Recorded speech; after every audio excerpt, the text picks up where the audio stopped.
Excellencies, distinguished delegates, ladies and gentlemen, good morning and a warm welcome to the second session of the Committee on Information Communications Technology, Science, Technology, and Innovation.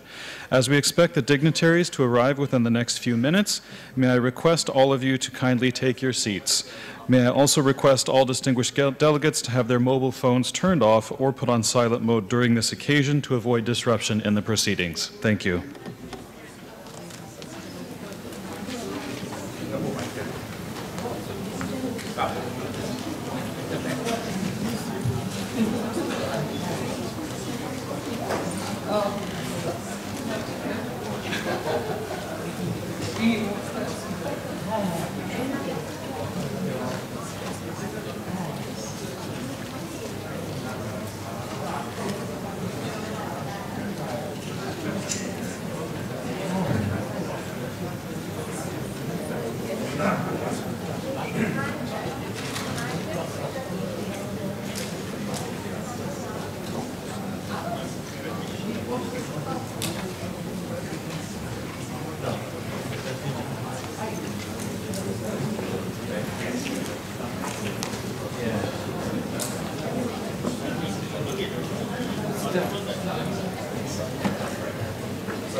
Excellencies, distinguished delegates, ladies and gentlemen, the official program of the second session of the Committee on Information and Communications Technology, Science, Technology, and Innovation will now begin. It is my honor to invite Dr. Hongjoo Hahm, officer in charge of ESCAP, to give his opening remarks.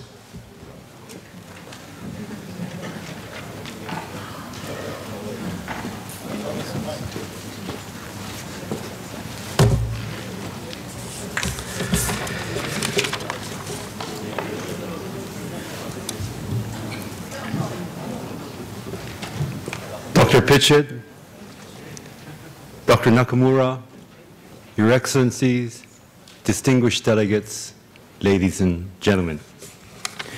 A warm welcome to all of you to the UNCC, and of course, to the second meeting of the ESCAP Committee on Information and Communication Technology, Science, Technology, and Innovation.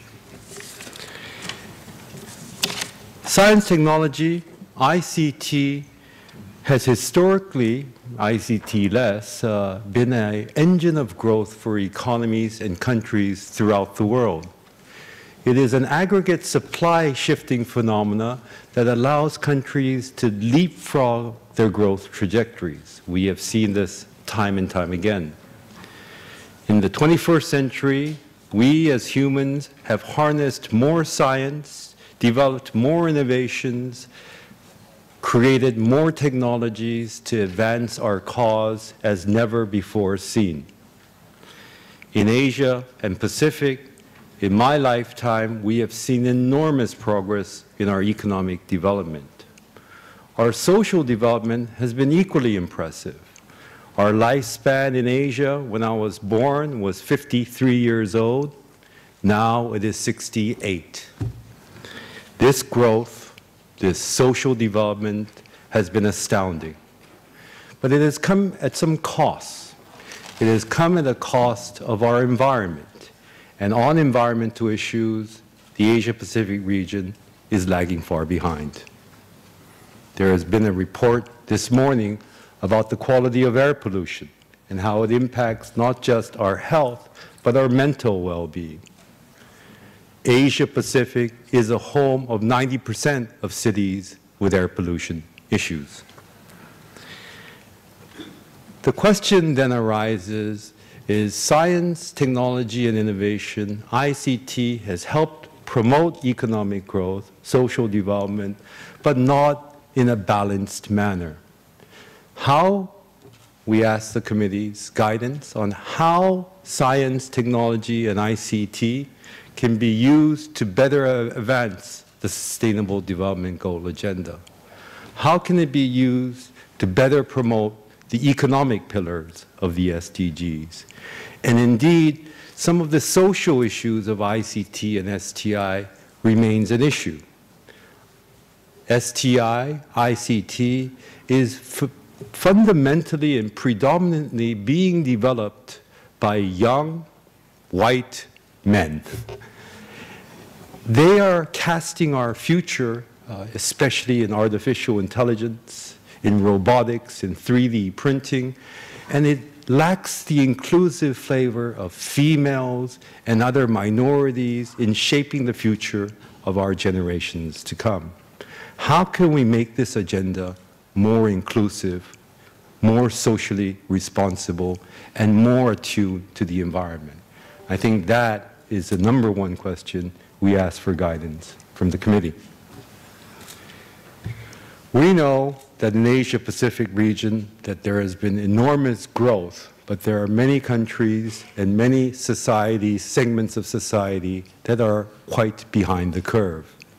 This phenomenon known as the digital divide in the ICT world has not narrowed in the past 20 years. I remember I visited Jayapura, Papua, and the entire city of Jayapura had the equivalent broadband width as one household in Seoul. That is the digital divide we are seeing in the Asia-Pacific region. You would have recently, maybe some of you, I have not yet, seen this movie, Crazy Rich Asians.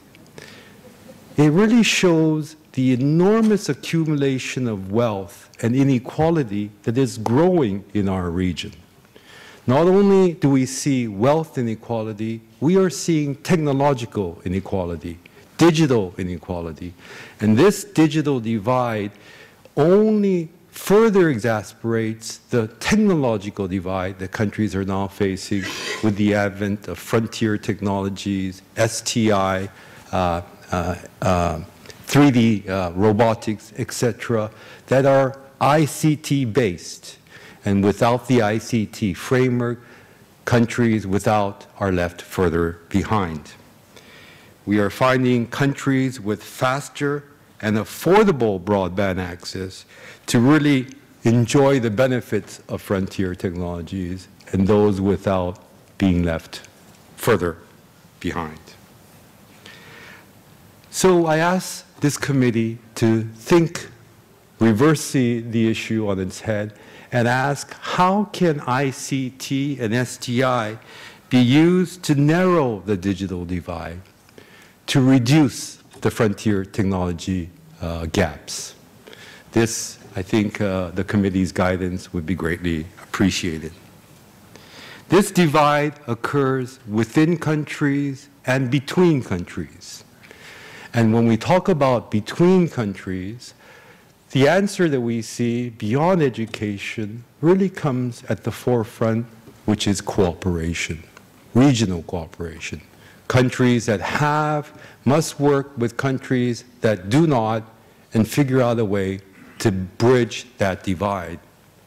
In this regard, we ask the committee's guidance on the Asia Information Superhighway and how that can be applied to technologically, ICT-wise, link all the countries in our region. Additionally, this committee will look at space applications.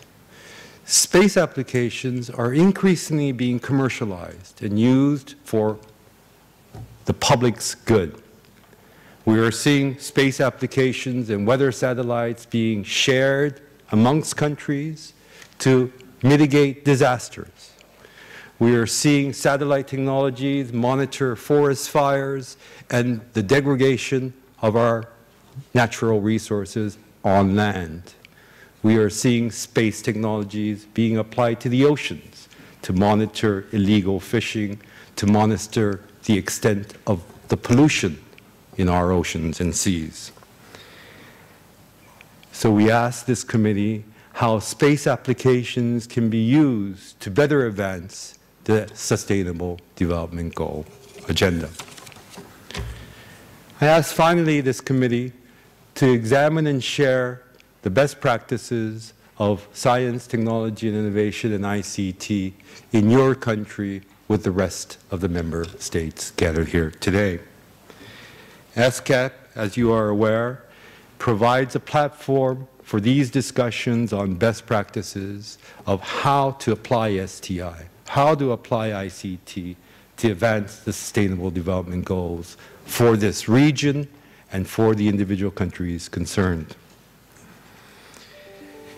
I'd like to really end by concluding and noting that technology and innovation holds a great promise of reducing inequalities in our region and supporting the Sustainable Development Goal agenda.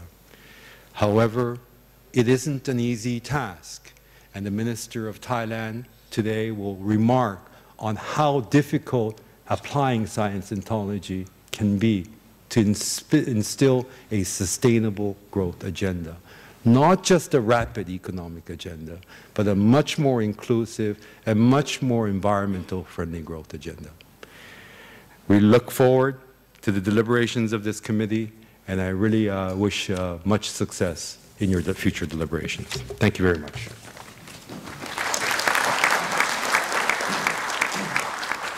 I would like to thank Dr. Hahm for his opening remarks. I would like to now invite His Excellency Dr. Pichet Durongkaveroj, Ministry of Digital Economy and Society, Thailand, to deliver his keynote address.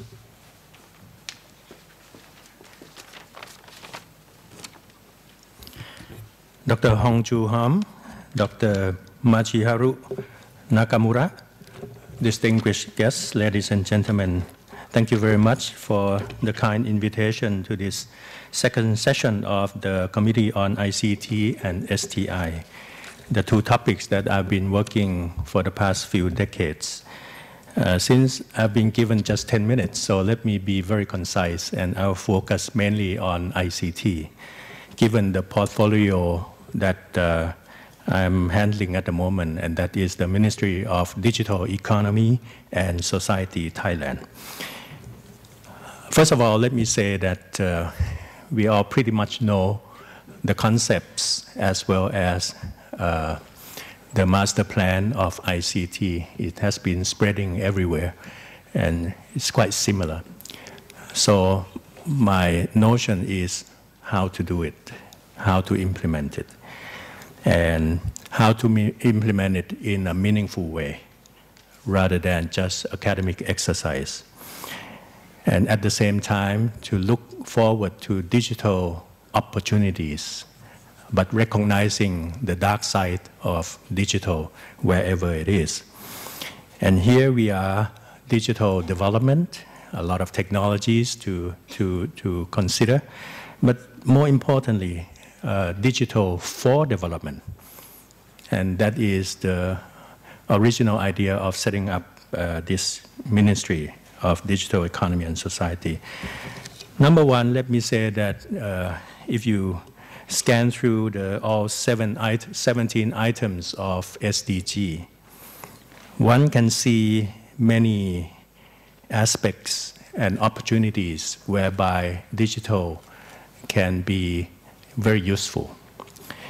A lot of them, as Mr. Hongjoo has introduced, it's a lot to do with inclusiveness. And here we are talking about digital to reduce poverty, to reduce hunger, to provide better health. Think about it, there are a lot of infrastructure or digital infrastructure that we can use for public utilization in this. There's also quality education, whereby digital means of education at least can supplement the conventional learning in classrooms. There's also clean water, sanitation, whereby today you can use a lot of Internet of Things, gadgets, sensors, in order to help facilitate the water management system. Affordability and clean energy. Now, in many energy sectors, you are talking about smart grid, whereby you can use the system to regulate the energy utilization most efficiently.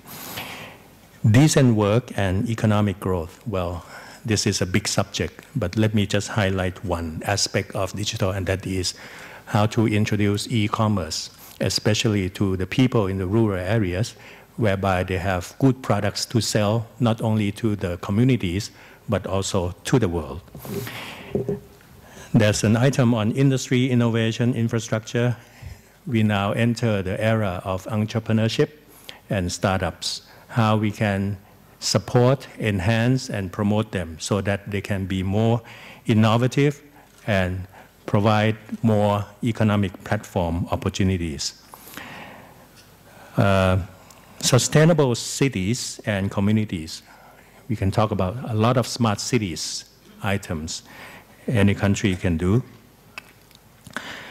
Responsible consumption and production, automation, AI, as well as the negative externality of unemployment that will come along. Climate change, similar to water management, you can use a lot of technology. Peace, justice, strong institution.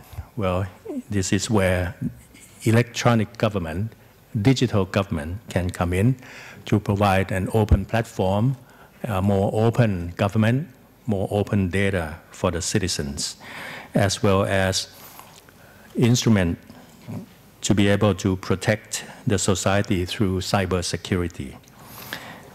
And all these partnerships, you cannot do it alone. Government cannot do it alone. We have to work with the private sector. We have to work with the communities. So I just very quickly highlight the fact that we can introduce SDG and the role of digital technology to support SDG, not only in individual countries, but also in the regional context.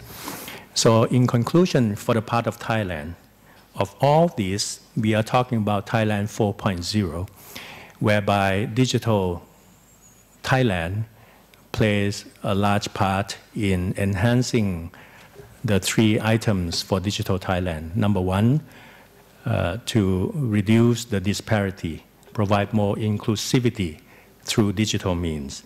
Number two, to provide better economic development and competitiveness. And number three, to make sure that in all that we do, there's a sense of sustainable development along the way.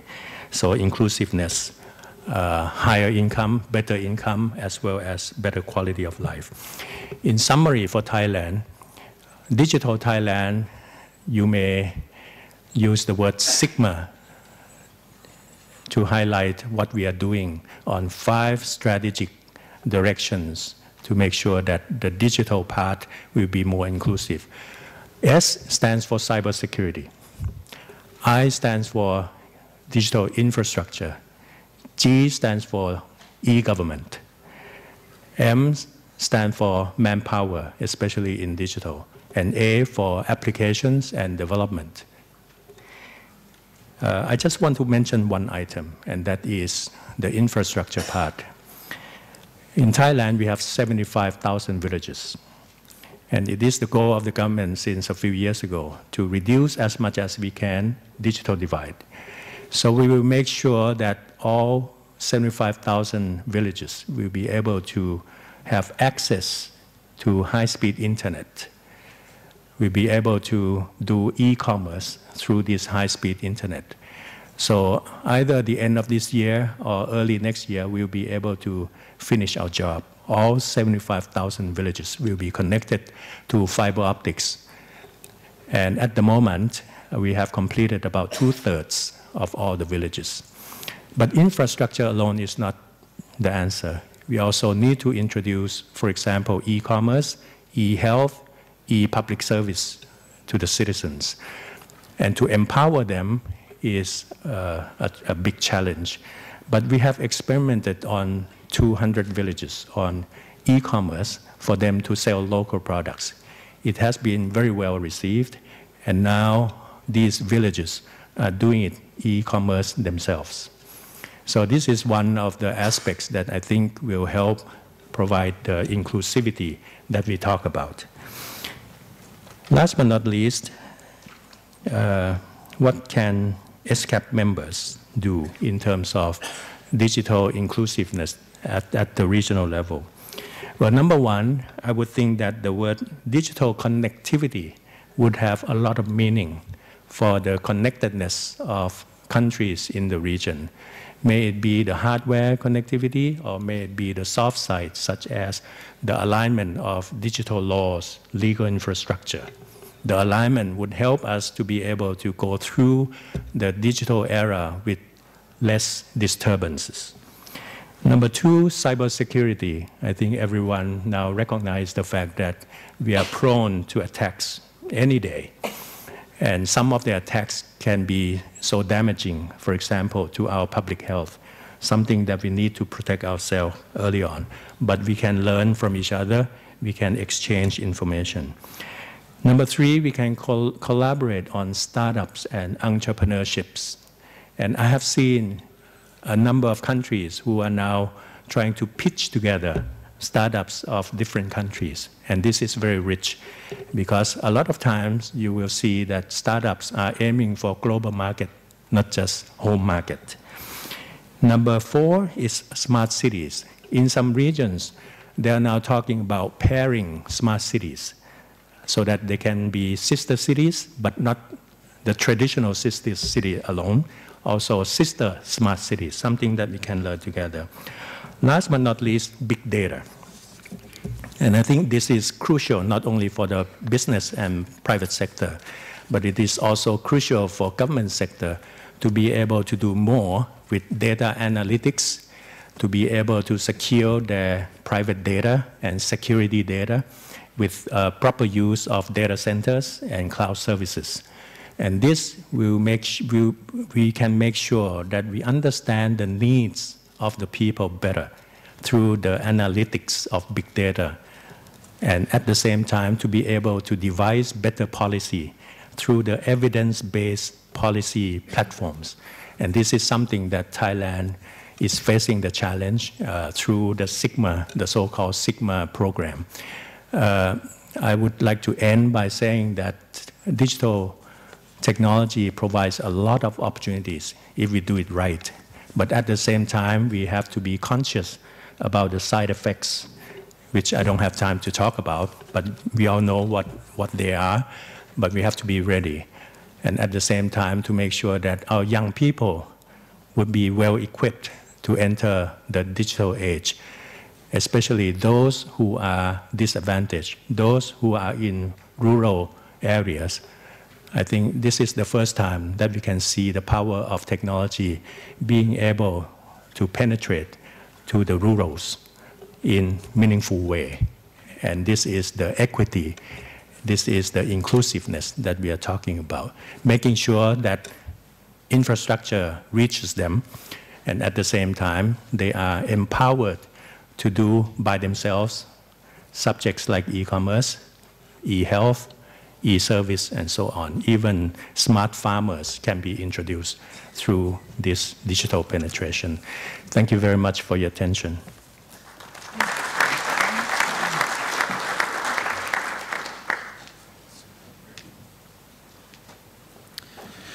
I'd like to thank His Excellency, Dr. Pichet Durongkaveroj, Minister of Digital Economy and Society, Thailand, for his opening remarks. I would now like to invite His Excellency, Dr. Michiharu Nakamura, Counselor to the President of Japan, Science and Technology Agency, Japan, to deliver his opening remarks. Good morning, Mr. Hongjoo, His Excellency, Dr. Durongkaveroj, delegates, ladies and gentlemen. It is my great honor to join the second session of the ESCAP Committee on Information, Communication, Technology, and Science, Technology and Innovation. As a member of the 10-member group of the United Nations Interagency Task Team on Science and Technology and Innovation for the Sustainable Development Goals, I'd like to talk about our challenges of ICT and STI to attain the SDGs. Sustainable and inclusive society is the aspiration of today's world, and the noble 17 Sustainable Development Goals are for the people and by the people. The SDGs greatest gift to all of us and can be achieved by transforming society, business, and our day-to-day life. Engagement of a wide range of stakeholders, including citizens, NPOs, industry, local community, academia, and government, is a basic common concept that guides every human activity to align with SDGs. Asia and the Pacific becomes the fast-growing economic center of the world for the recent decades. For example, the global share of the GDP in Asia increased from 25% in 2000 to 33% in 2016, and is expected to reach more than half of global production by 2050. Such robust growth declined extreme poverty significantly, but increased greenhouse gas emission and raised disparity issues. Asian Pacific also faces various challenges, such as rapid urbanization, increase in elderly population, climate changes, resources, and natural disaster risks. Middle-income trap is an issue which weighs heavily to us. The SDGs gives momentum for Asia and the Pacific to achieve sustainable, resilient, inclusive development, and given the size of the region's population and emerging economies, Asia and the Pacific could play a critical role for attaining the SDGs in the world. As you say, science, technology, innovation play a key role for sustainable development of the world. STI could make possible the decoupling of economic growth and environmental damages, and inclusive development for leaving no one behind. To harness STI for SDGs, we need holistic, multidisciplinary, and integrated approaches. This can be made possible when each country carefully considers how they can integrate the STI for SDG into their national development strategy and prioritized policy. STI for SDG roadmaps formulated according to their own vision are strategic communication and tracking tools to ensure more coherent action among multi-stakeholders and to monitor their progresses. Not only technology development plans, but also social and economic challenges such as regulation, financing, and entrepreneurship, as well as data and human capacity building should be integrated. In this respect, industry in global scale is going ahead. Recently, World Business Council for Sustainable Development, comprising of more than 200 CEOs of big enterprises, issued a guideline for roadmap for SDGs. I'm sure that the industry globally moving very fast, but it's time for us to encourage national or regional levels to make such a roadmap.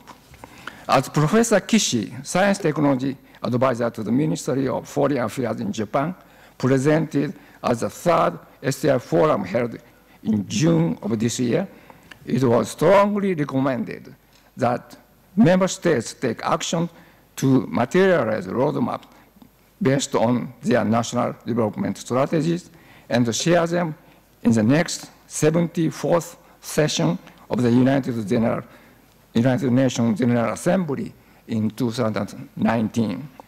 From now on, several pilot countries are invited to develop their own STI for SDG roadmaps for producing cumulative impact in 2019 and beyond. In Japan, the government decided that SDGs Action Plan 2018, comprising 3 major pillars towards achieving SDGs. One of them is to attain our national vision, Society 5.0, by developing STI for SDGs and enhancing PPPs. Second one is to revitalize rural areas. And the third is empowerment of youth and women. Society 5.0 is a national vision to achieve a human-centric society by a system that highly integrates cyberspace and physical space. It is indeed in line with the SDGs and aims at a knowledge-based society empowered by advanced digital technologies. To do so, the Strategic Council for AI Technologies at Cabinet Office in Japan addresses key actions such as promotion of R&D, fostering of human resources, maintenance and wide use of data and tools owned by industry, academia, and government, strengthening of startups, support, and promotion of deep understanding related to social impacts of AI technologies. Digital technologies, including big data, artificial intelligence, and robotics, play a central role in STI for SDGs. They are transforming all sectors, such as supply chain, healthcare, education, R&D, transportation, manufacturing, and energy. Yet, it is concerned that such technology might expand the digital gaps and displace laborers. And the digital revolution, it is forecasted that almost half of the current jobs in Japan could be replaced within the next 20 years. We should create new services and enhance productivity using AI and IoT, but this is a way we have to adapt to both past industrial revolution or innovation. To do so, digital education for all is of most essential challenges. Importantly, we should nurture people who understand both cyberspace and real world so that they can transform the society. Last but not least is to overcome the last 1 mile issue, which is still serious in STI for SDGs worldwide. This addresses to better link science and technology to business and social implementation. In many cases, we have enough technologies, but there are missing cards, including financing, regulation, capacity building, and good coordination of open innovation across different sectors. Regional innovation ecosystems are what STI for SDGs strongly requires. The recent United Nations SDGs report indicates that none of the member states are on track for achieving SDGs. Accelerating transformative actions across sectors and borders is critical, and STI could help progress for multiple goals as a bridging force. As I have mentioned, STI for SDGs roadmap is a starting point to deepen common understanding of where we are and how we proceed. I'd like to encourage the ESCAP committee to support the member states in Asia and the Pacific to tackle with these challenges. And Japan would like to collaborate with our other member countries to boost ICT and STI for sustainable and inclusive development. I would like to conclude to say that by saying that the SDGs provide a comprehensive and narrative framework for transforming society. Scientists, business people, and policymakers are strongly encouraged to structure knowledge, break silos, cultures, and implement practical solutions for common goods in the world. We'd like to strive for a better world for 2030 and beyond. Thank you very much for your kind attention.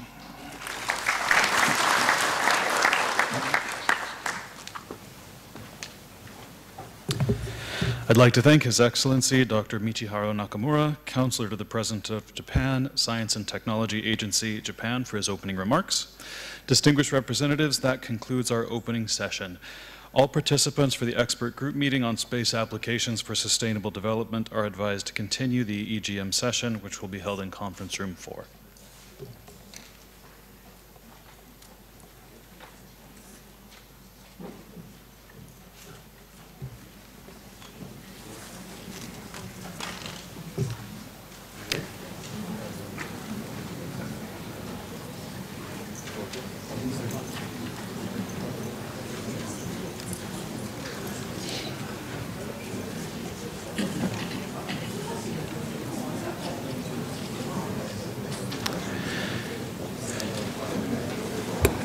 All other delegates and attendees for the technical committee meeting are invited to remain seated. I would now like to invite Ms. Mia Mikic, Director of Trade, Investment and Innovation Division, ESCAP, to conduct the election of officers to the committee.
I believe we would be ready to start.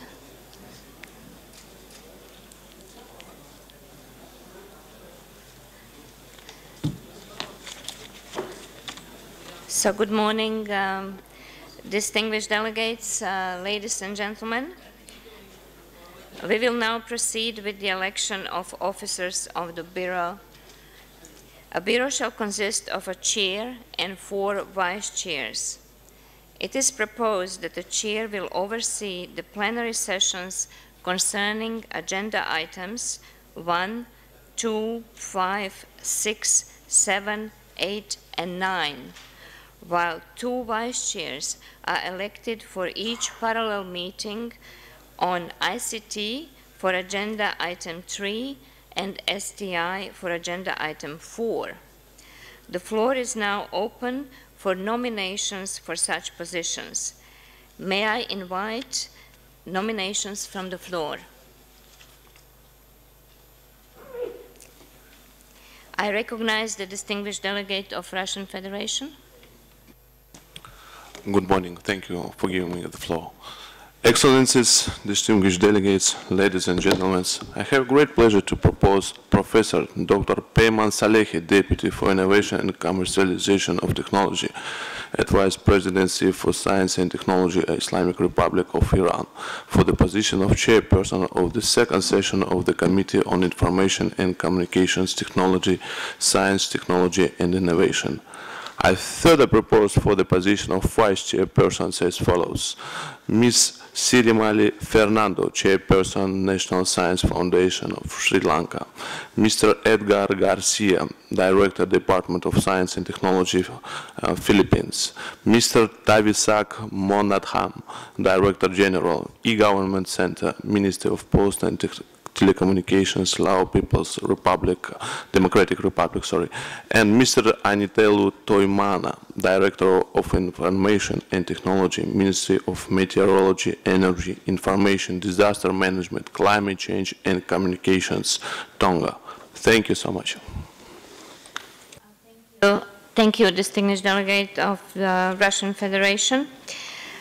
Do I see any further nominations?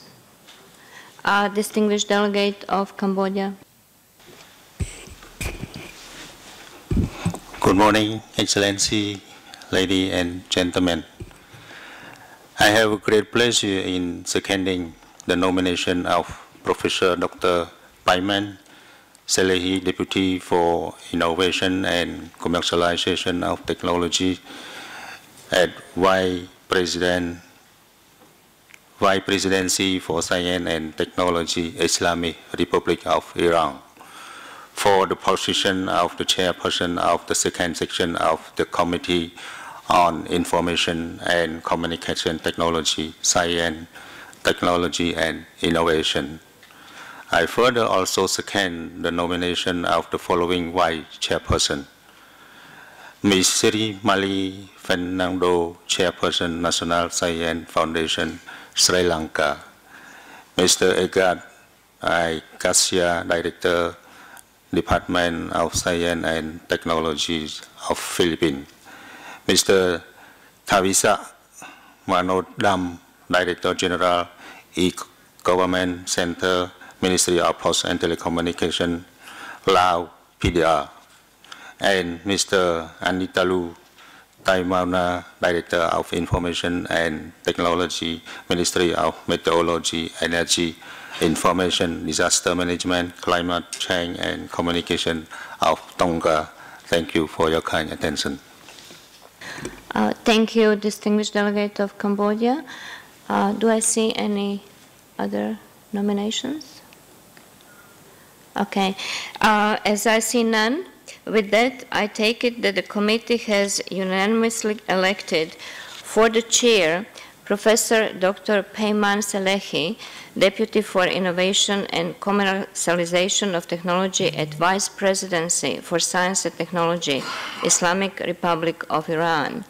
And for the 4 positions of the vice chairs, Ms. Sirimali Fernando, Chairperson, National Science Foundation, Sri Lanka; Mr. Edgar Garcia, Director, Department of Science and Technology, Philippines; Mr. Tavisak Manodam, Director General, E-Government Center, Ministry of Post and Telecommunications, Laos People's Democratic Republic; and Mr. Anitelu Toimana, Director of Information and Technology, Ministry of Meteorology, Energy, Information, Disaster Management, Climate Change, and Communications, Tonga. With this, on behalf of the distinguished delegates, I'd like to congratulate the elected members of the Bureau and wish them all success in their work as the Bureau for this committee. I have the honor to invite the Chair to join us at the rostrum. Mr. Chair.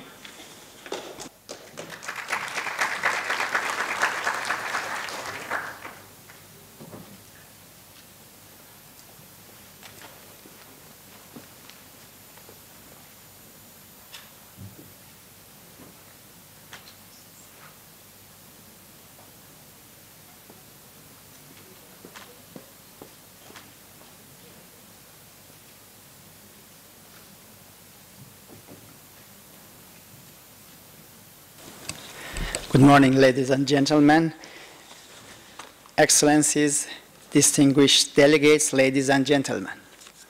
It is indeed an honor and privilege for me to assume the chair of the second meeting of the Committee on Information and Communications Technology, Science, Technology, and Innovation.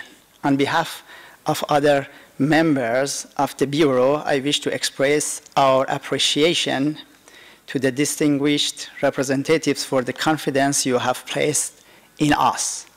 The members of the Bureau and I shall do our best to ensure that this meeting achieves its objectives and reaches a successful conclusion. Important decisions on regional ICT connectivity and STI are ahead of us. For this, I rely on the cooperation and involvement of all distinguished delegates and the able support of the members of the Bureau. Before taking up the next agenda item, I understand that the Secretariat has some announcement to make. The ESCAP Secretariat, please take the floor. Thank you, Mr. Chair. Indeed, Excellencies, distinguished delegates, ladies and gentlemen, I request the distinguished delegates wishing to make statements to register their names with the conference officer on duty. A copy of the speaker's form should be before you. If not, copies can be made available to you by the conference officer on duty at your request. Please also provide a written copy of your statement to the conference officer in advance to assist the Secretariat in the preparation of the draft report that will be presented to you for consideration and adoption on the last day of the meeting. The statement will be returned to you immediately after photocopying. In the interest of accommodating all participating members, may we kindly request to limit your oral statements to 5-minute maximum. To facilitate this, we will ask you to look at the timers available in the room so that we run this smoothly and on time. I also wish to bring to your attention that any formal delegation needs to submit an official letter of accreditation from their seat of government, which is normally the Ministry of Foreign Affairs. Delegation members who have not yet submitted such a letter are kindly requested to arrange this letter to be sent to us before the closing of the committee. Finally, at the conclusion of tomorrow's session, you will be asked to complete an evaluation questionnaire. Achieving a strong response rate is important as we strive to strengthen the work of these intergovernmental meetings based on the opinion of all participants. May I kindly request, therefore, that each member of your delegation complete the evaluation questionnaire that will be circulated tomorrow afternoon. Mr. Chair, back to you. Thank you very much. Thank you very much, Secretariat, distinguished delegates, ladies and gentlemen. Our next program is adoption of the agenda. We shall now take up to this program as presented to you in the annotated provisional agenda. The number of agenda is SCAP/CICT/2018/L1 Review 1. Are there any comments on the agenda?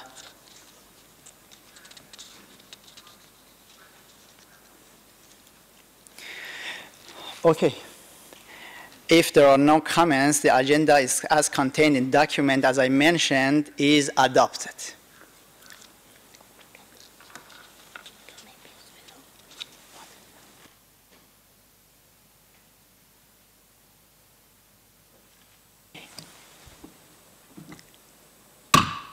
The agenda is adopted. Thank you very much. Okay, we have to go to the next session. Yes, we can. We have a little bit of time ahead of us because the people are outside. So if I give them a break, or no, we should actually go ahead with it. Okay. Okay.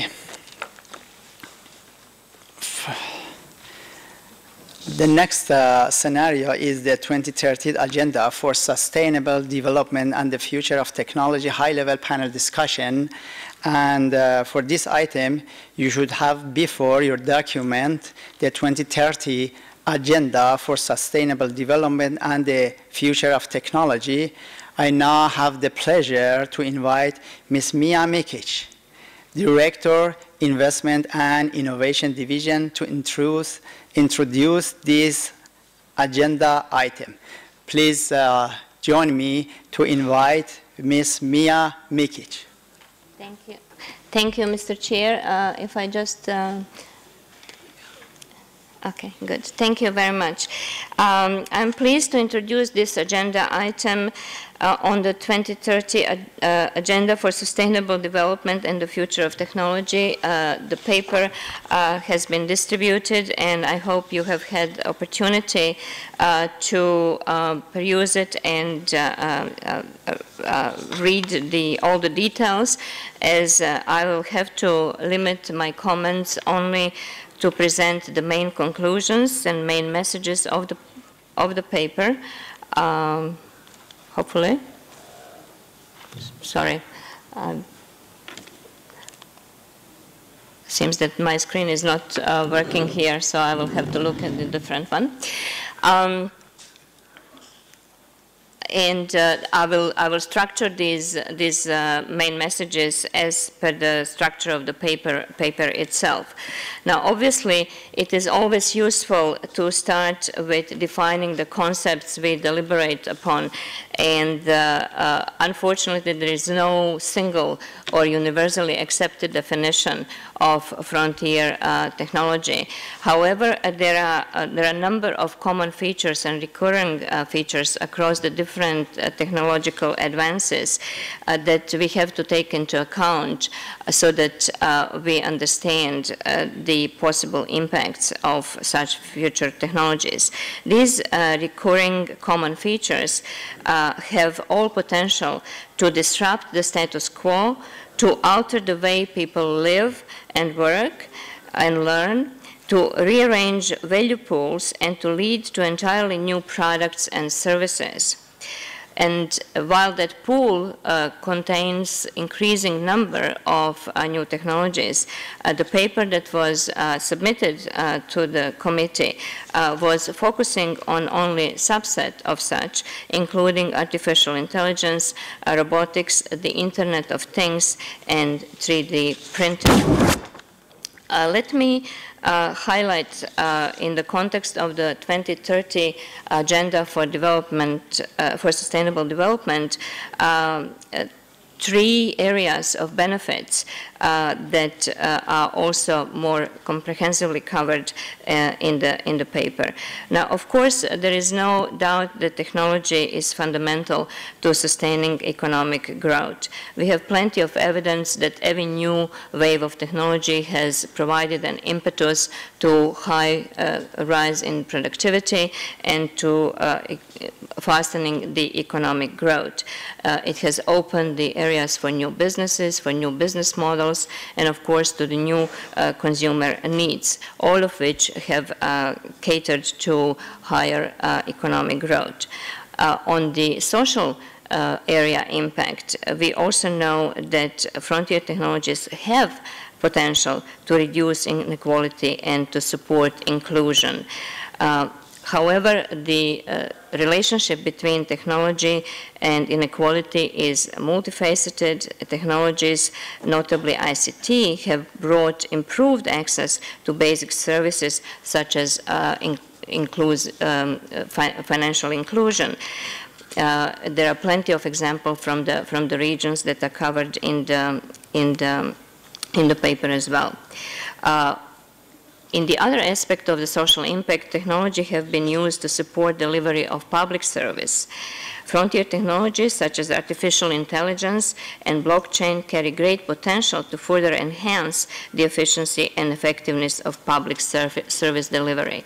And in that context, I'm inviting you to join us this lunch with our partner, Google, to perhaps probe deeper in how artificial intelligence can be used to improve efficiency of the delivery of public service.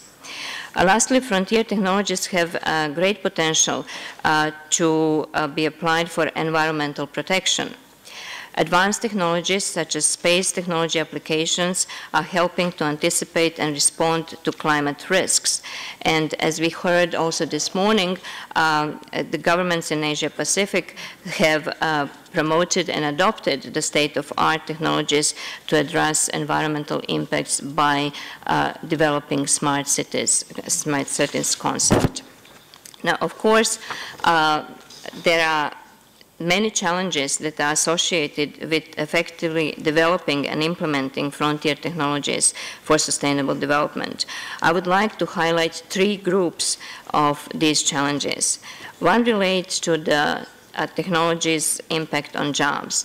And while we know that there are positive and negative impacts of technologies on jobs, and that all that matters is the net effect, it's very difficult to really know in advance how how will that affect eventuate in particular societies? And while some jobs will be closing, completely different jobs will be opening up, and societies and the workforce have to be prepared to take up these new jobs. So the focus really is to be able to pace these changes and to prepare the policies for adjustment towards adoption of these changes, rather than to prevent them or to delay them. The second area of challenges are really dealing with this technological and digital divide that we have mentioned also in the opening session. The region is home to several countries who are among the global leaders in developing frontier technology, while at the same time it houses many countries who still suffer from a lack of basic ICT infrastructure. We know that the number of fixed broadband subscriptions per 100 inhabitants in Asia-Pacific region is still below the world average of 11.2 in 2016, for example, as the most recent empirical evidence. The final challenge relates to various ethical issues. Using artificial intelligence as an example, some key ethical issues include even the existential risk for mankind, as we have been informed by scientists, definitely a bias that have been discovered and have been talked about in popular media as well, because it also affects the results. If you put biased data in, you will get the biased results out. And of course, unpredictability and inscrutable nature of artificial intelligence. All of these have also given the rise to a great deal of uncertainties in this area that result in confusion and reluctance amongst producers, consumers, insurers, lawmakers, and other stakeholders in the societies. And therefore, we really take and make focus on what was also said in the opening session of the ESCAP's role in terms of how to address these challenges through the modalities, of course, that ESCAP is known for, one of which is promoting regional cooperation. And to enhance this and to enable ESCAP to assist countries in that regard, the paper identifies 6 areas, policy areas where we think the further progress is definitely needed, and we propose these areas to be deliberated further through this committee session. All of these areas we find being a backbone of the next generation technology policy that focuses on creating an enabling environment for frontier technologies and is aligned with sustainable development objectives. The areas are listed on the slide. Let me just very quickly read them so that I bring your attention to them. We have mentioned digital divide and technological divide already today, and it is indeed remaining critical challenge for many countries in the region and for many groups in countries that are even categorized as advanced countries. A fit for future workforce, as influenced by the fourth industrial revolution, is something that is also that was also mentioned this morning, which constitute a big challenge, whether we are talking about youth in the countries or we are talking about lifelong employment and the need for the workforce to be adaptable and move, and move along with the availability of different jobs as the technologies change from one to the next. We need innovative regulatory frameworks, and that need is rather urgent. We would definitely invite and promote the regional cooperation in coming up with some innovative solution in that area. And then, of course, the provision of the incentives to responsible development of frontier technology in the private sector, as was also mentioned.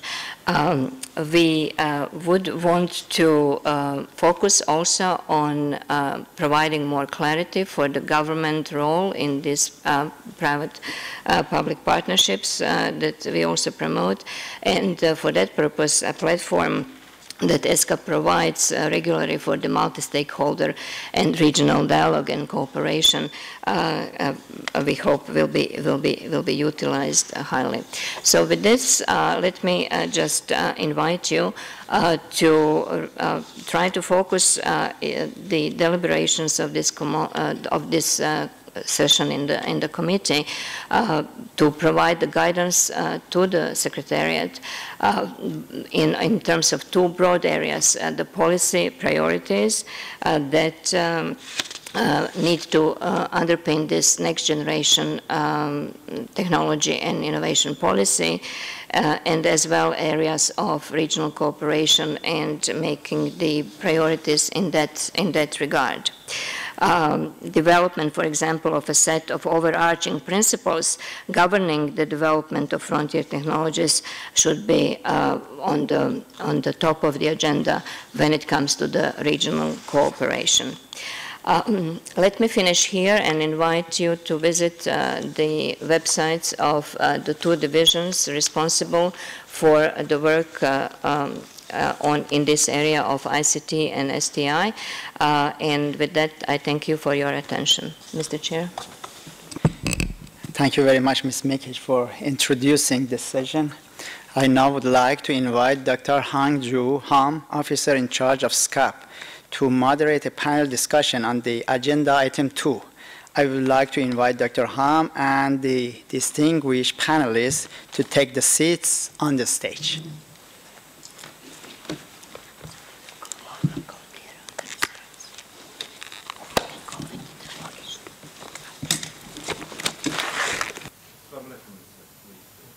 Welcome to Bangkok. I heard you had an adventure coming in.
Good morning again, ladies and gentlemen, Your Excellencies. It gives me a pleasure to introduce this distinguished panel for this session. I'd like to begin with, on my right, His Excellency Mr. Hans Bunton, Secretary General, General Secretariat of the National Council of Science and Technology, Cambodia. Further on down to my right is Ms. Shamika Sirimane. She is the Director of the Division on Technology and Logistics at UNCTAD, UN Conference on Trade and Development. And to my left is Mr. Jake Lucci. He's the Head of Content and Artificial Intelligence at Google Asia Pacific. Today, this panel discussion, we'd like to touch on the issues of frontier technologies, especially artificial intelligence, robotics, and 3D printing and the Internet of Things, and how they supplement conventional technology for achieving the 2030 Sustainable Development Goals agenda. The Asia-Pacific region, in some parts, is leading on the frontier technologies development front, in others, very far behind. This position that Asia Pacific has allows the region to have an opportunity to shape the role and development and the application of frontier technologies. This session is designed to provide a platform for sharing national experiences and to discuss and think about the regional cooperation efforts that can be harnessed to achieve and benefit from frontier technology for all countries concerned. So without further ado, I'd like to turn to the panelists and start with my first question to His Excellency Mr. Hans Bunton, and ask him what are the key challenges and opportunities for harnessing frontier technology to support the 23 Agenda in your country, and what step has your country taken to do so? Your Excellency. Thank you. Good morning. Your Excellency, distinguished delegates, participants, ladies and gentlemen. In this regard, the government of the Kingdom of Cambodia recognized STI as key driving force to achieve the Sustainable Development Goals, and recently established the multi-ministry institution organization, namely National Science and Technology Council, or NSTC, chaired by Samdech Prime Minister, to promote and coordinate national STI development. The country has been preparing to harness frontier technologies and to welcome Industry 4 by continuously improving infrastructure, including the promotion and development of information superhighway, and of course the human resource development. The new government mandate has placed human capacity and livelihood in front of the infrastructure to further strengthen technology absorptive capacity, accelerating regional cooperation and investment, including the Belt and Road Initiative, has been the opportunity for the country development. Limited resources and human institutional capacity, however, has been the challenge for the country in setting priority to implement and in the appropriate step and direction. Thank you. Thank you, sir. I'd like to, if possible, turn to Shamika, if I may. And from the analysis of UNCTAD, frontier technology governments, should governments be worried or should they be optimistic? How do they apply this in your judgment? Thank you, Hongjoo. Good morning, distinguished delegates, and I'm very happy to be here. It's like a coming home to me. Hongjoo, this is the $1 million, maybe a $1 trillion question nowadays. You know, should you be excited and should you be worried? As governments, I guess, you know, if something is extremely exciting, it's also good to be worried about it too. I think that's the both sides to the story. In this slide, let me introduce a report that we have done recently at UNCTAD. It's the Technology and Innovation Report 2018. We just launched it in May, and it was just, I brought few copies. It's out there, and it looks at harnessing frontier technologies for sustainable development. So basically, this topic we address. So I think many of you addressed these issues this morning. This new technological revolution is fundamentally digital in nature. So that's what we need to understand. This is all digital. And of course, we know AI, IoT, big data, you know, they're digital, but what we also see, biotechnologies become digital. All technologies are becoming digital. CRISPR-Cas9, the gene editing, is very much a digital technology. So while that's happening, what underpins of all these digital technologies is the massive and exponential improvements in computing power, storage, the processing, and so forth. So what you then see is all these dramatic reductions in cost of these frontier technologies, that we see the prices going down. And we also see they are getting easier and easier to access. So that's the exciting story for all developing countries.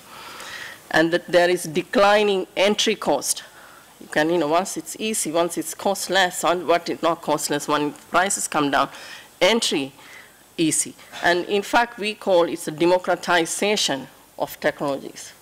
So that's the good side. And then I know that everybody's talking about the leapfrogging, but there are certain things that you can leapfrog, but you need, you need to have a base from which to leap. So this is what I will come to next. Yes, the leapfrogging opportunities are there, especially in mobile telephony, renewable energy, probably also in gene editing quite soon, because that's also a technology that's going, that the prices are coming down fast and it's easier to access increasingly.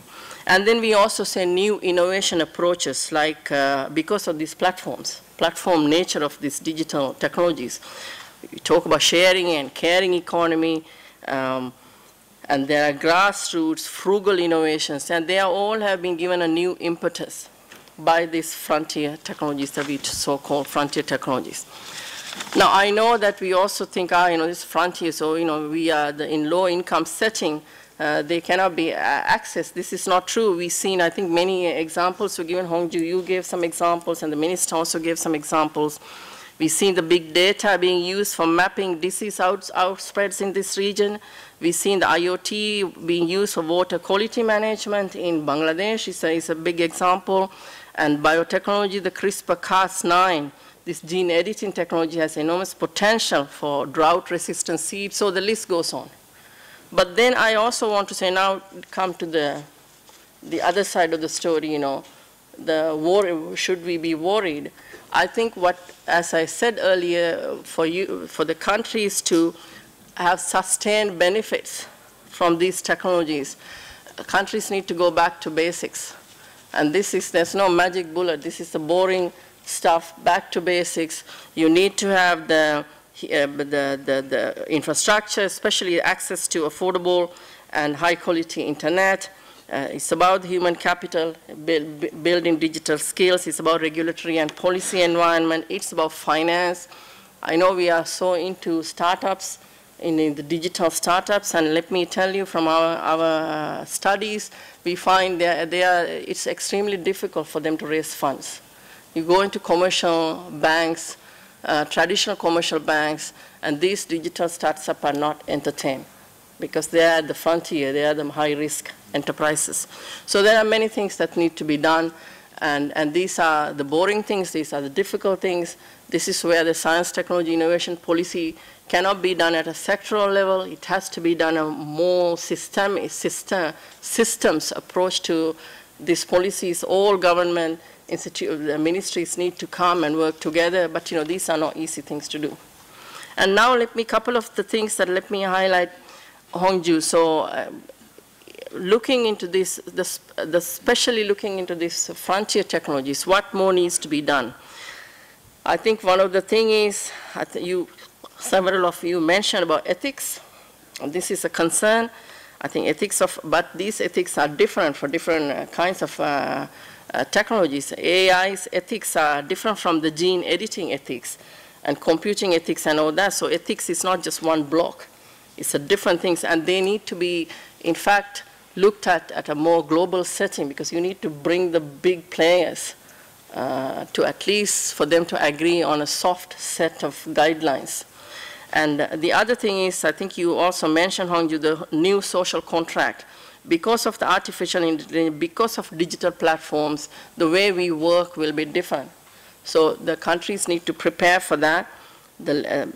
I know the social protection has been an issue for a very long time, but this is a new, we need to start thinking new, because we may not have jobs for life. At least not us, but our children may not have jobs for life. They will have jobs, they will not have jobs, they will have some other totally different job, and then another period of no job.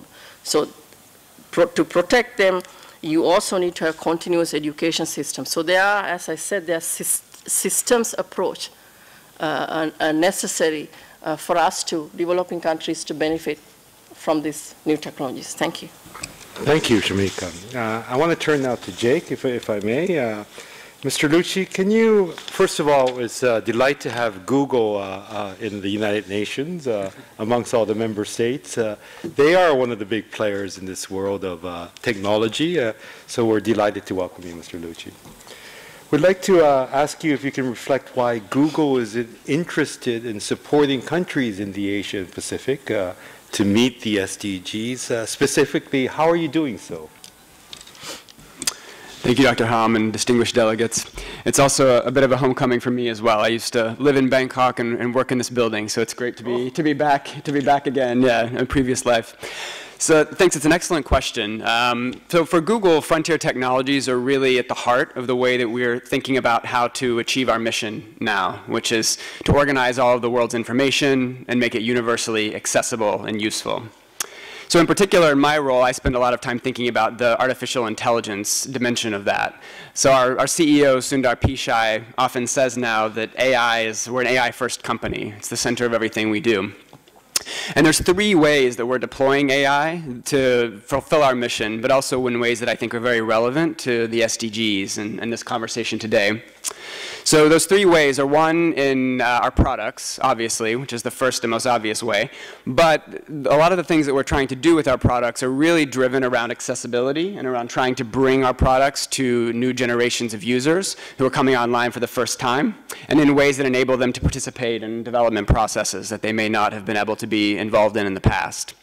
So just to give one example of that, Google Translate is a product that's been around for a long time. Many people have probably used it. But you might know that a few years ago, it wasn't actually a very good product. If you tried to open it up and use it for any kind of a practical thing, you'd probably get a translation that was at best laughable and at worst not even useful at all. So a few years ago, we started using AI, something called neural machine translation, which uses neural nets, which is one type of machine learning. And now we're able to get translations that approach human levels of accuracy for about 100 languages around the world. So it now enables Google Translate to be used by governments trying to communicate, by small businesses trying to find new markets. So it's really something that enables a lot more people to participate in the economy and participate in civic processes as well. And also we've incorporated natural language processing to do voice input, which this is really important if you exist in a place where language input is not very good.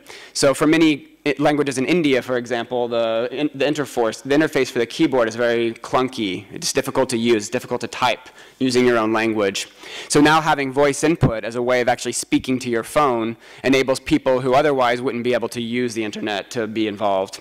And so we've rolled that out for a lot of minority languages. You know, we have it for 8 languages in India alone, 3 languages in Indonesia. So it just shows you it's trying to really bring it not just to the majority groups in countries, but we're actually targeting folks who come from backgrounds where maybe they didn't get a lot of access to internet in the past in their own language. To move to a second dimension of the way that we're deploying AI is around solving big problems at scale. So here we're talking about things like healthcare. We know we have major shortages of doctors in many countries around the world. So to give one example, we recognize that a lot of our work around computer visioning was something that could be deployed in the healthcare context. So we partnered with some research hospitals in India to help to use an AI-based method of diagnosing something called diabetic retinopathy, which this is a disease, it's the fastest growing cause of blindness in the world. So for folks who have diabetes, their retinas can start to degrade. And then once they start to have vision loss, this is often irreversible, and they go blind and it's incurable.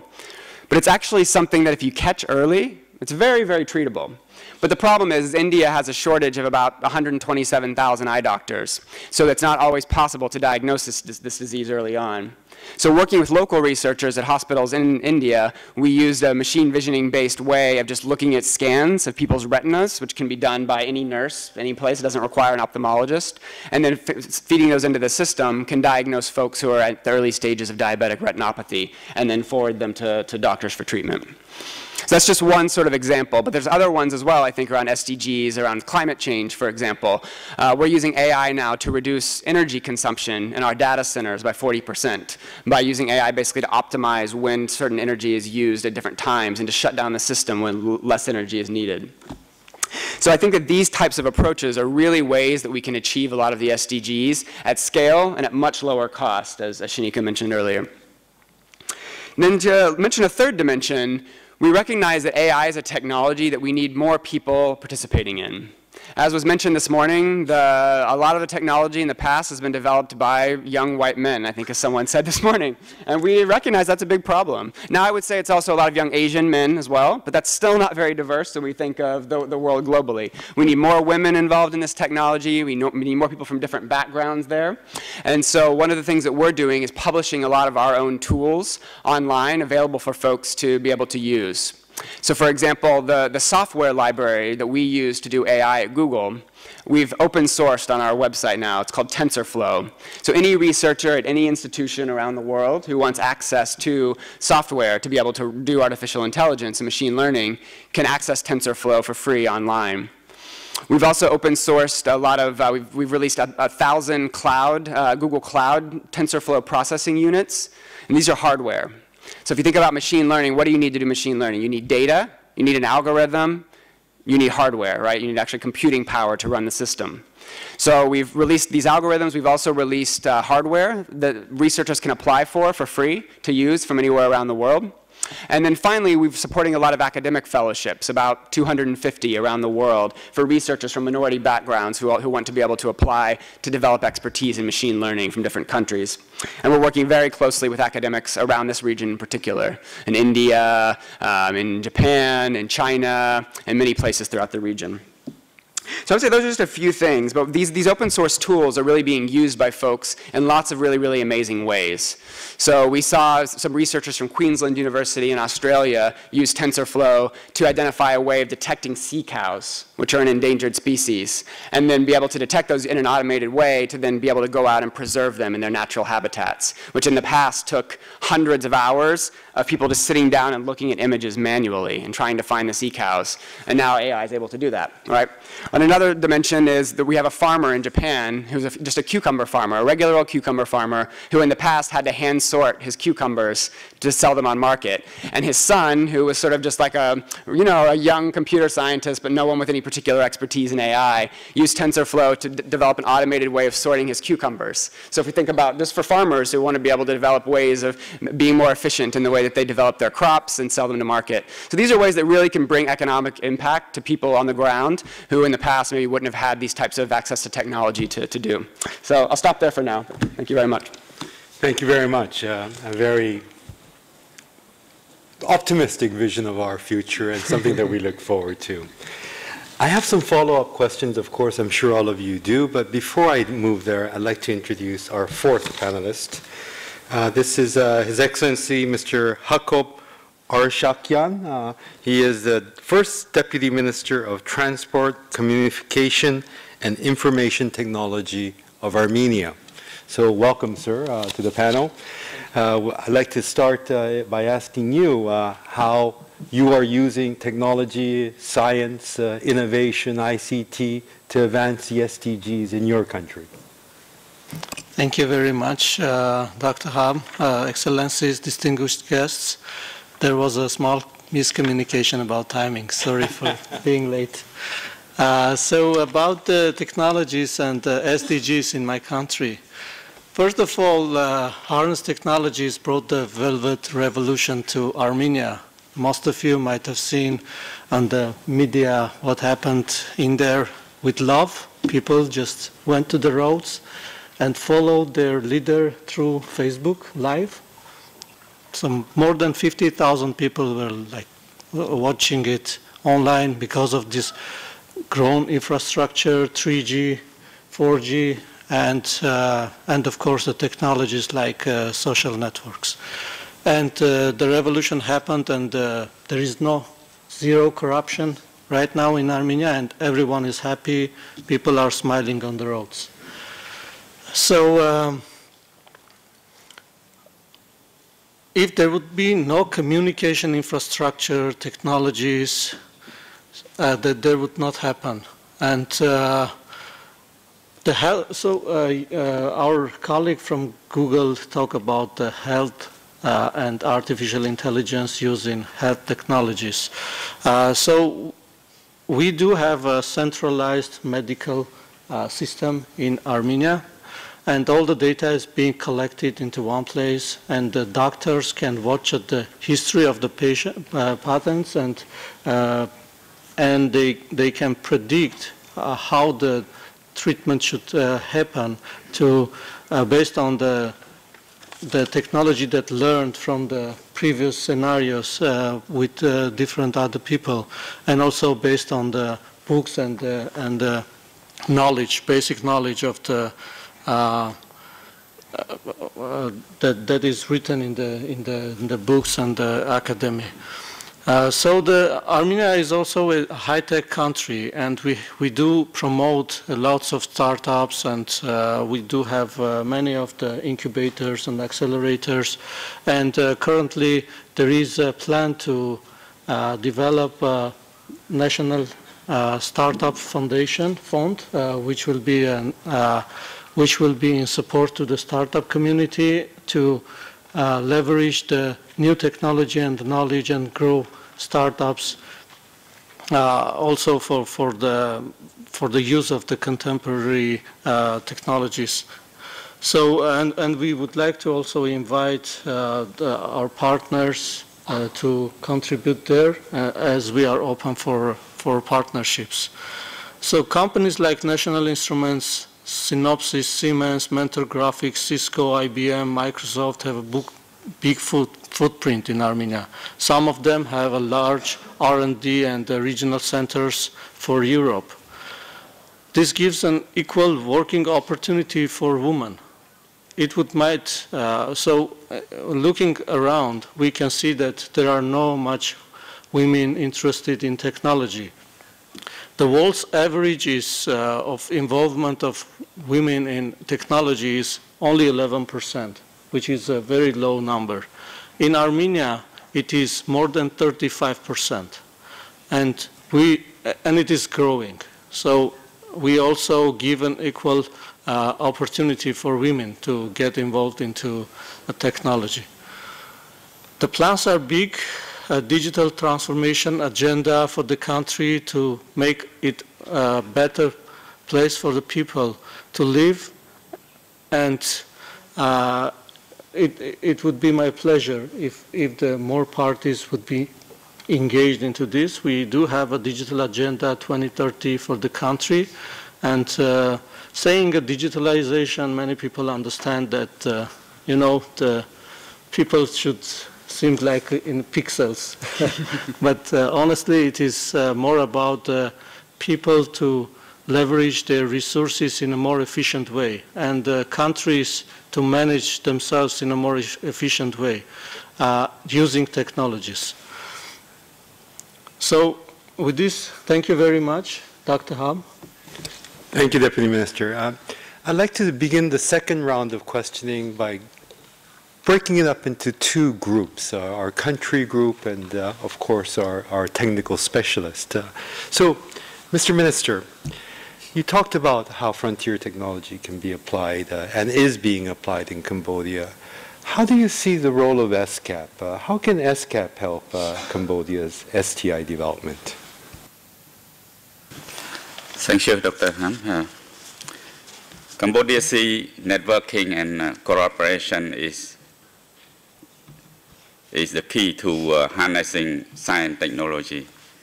Different countries in the region have different strengths to share and help, and have different bad experiences that one other country to avoid. Recognizing the essential role of ESCAP in effective regional networking and collaboration, Cambodia recommends that ESCAP prioritize STI as key means of implementation to achieve SDG, and act as Asia-Pacific platform to facilitate STI knowledge sharing and collaboration in the region.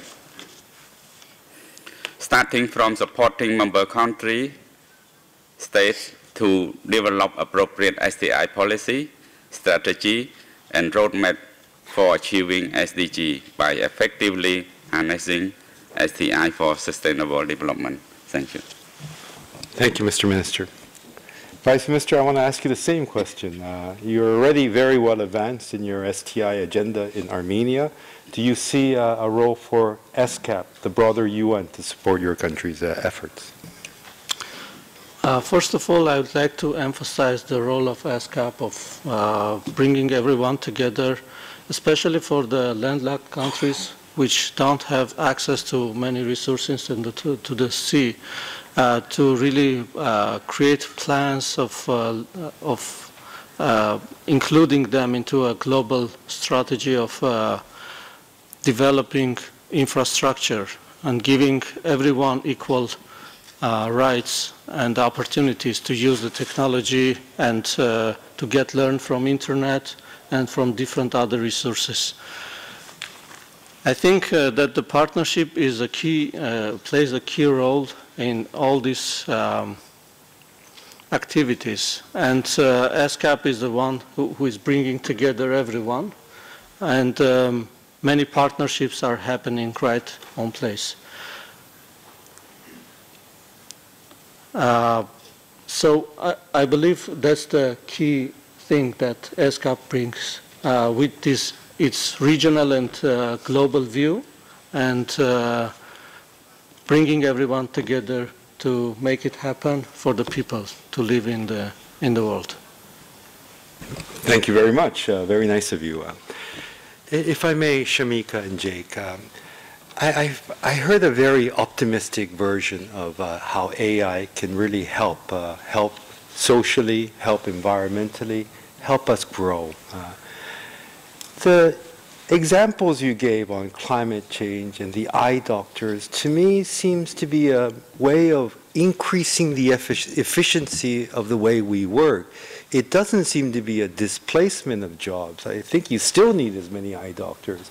So, Shamika, you warned us about how we won't be working very long hours for our children's generation. Can you explain a little bit about your views that kind of differs from the views of Google? Could you elaborate a bit, please? Hongjoo, I think this is where you put us in the hot seat. I mean, remember, I come from the UN and he comes from the private sector. So this is the fundamental difference between us. And our job is to look at the good side and the bad side. And our job is to look at, we are basically living in this is a revolution. This is a technological revolution we are living through. Our job is, as the UN, is to make sure that the developing countries are going to get the maximum out of this revolution. Now, I used to live I grew up here in Asia, and I saw the green revolution of 1960s, how it benefited this region. This was a region that used to have a lot of famines. You see Amartya Sen's Nobel laureate writing, this is all about addressing famine, and those are not there any longer because this region adopted the green technologies. Now, I then lived in another region where the green technology totally bypassed an entire continent, and where you still have famines every 10 years. And it's heartbreaking to see that a continent has been bypassed by a technological revolution. So this is what we are confronting. So what we would like to see is what are the benefits of these technologies and what are the risks and what the countries need to do to prepare to benefit. You simply cannot leapfrog if you have no place to leap from. You need the innovation systems, you need the infrastructure, you need the regulatory systems, you need the capabilities, the digital skills. So that's where I come from, my not pessimistic, but balanced view of the UN. Thank you very much. Jake, do you have a balanced view as well? Yeah. Yes, I do. I'm certainly not one to deny the risks that have been mentioned here. And not only the ones around employment. I think employment is one, but I also think that employment is not a new risk. Actually, we've seen waves of automation in the past, and you can go back looking at headlines back to the 1800s of the robots are going to take all of our jobs. So I think this is a problem, but I think it's not a new one, and it's one we've been grappling with for quite a long time. But I do think that it's very important that we all come together as different stakeholder groups to do better than we've done in the past about making sure that our workforce can adapt to these changes and that no countries are left behind in that process as well. So I'm certainly not one to deny the risks. And I think even beyond employment, there are other areas as well. People are concerned around how new technologies could affect things like bias and fairness. And these are also important challenges. And so at Google, we don't shy away from those risks at all. We actually released about 2 or 3 months ago a set of AI principles around responsible development, saying these are the things that we want to use our technology for and want to support others. These are actually 4 red lines of things that we won't support any development of our technology for, and these are the different ways that we're living into that. We also announced a commitment from Google.org for $1 billion over 5 years to invest in looking at how we can address some of the issues around workforce readiness and using AI to solve problems around bias and fairness. We supported, for example, the Gina Davis Institute and using AI to identify gender bias on screen, and just trying to find ways that technology can be used to address some of these problems, even while recognizing that it will create new risks. And then we need to have a set of principles that we can move together on as a community to make sure that we're addressing those. Thank you. Mr. Minister, Google has a large footprint in Asia. Is your country, and how does your country work with the private sector, especially in the frontier technologies, to address these, your sustainable development goals, your growth agenda, etc.?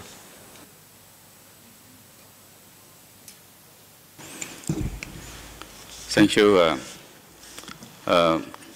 Cambodia has been welcoming and facilitating the foreign investment in the country by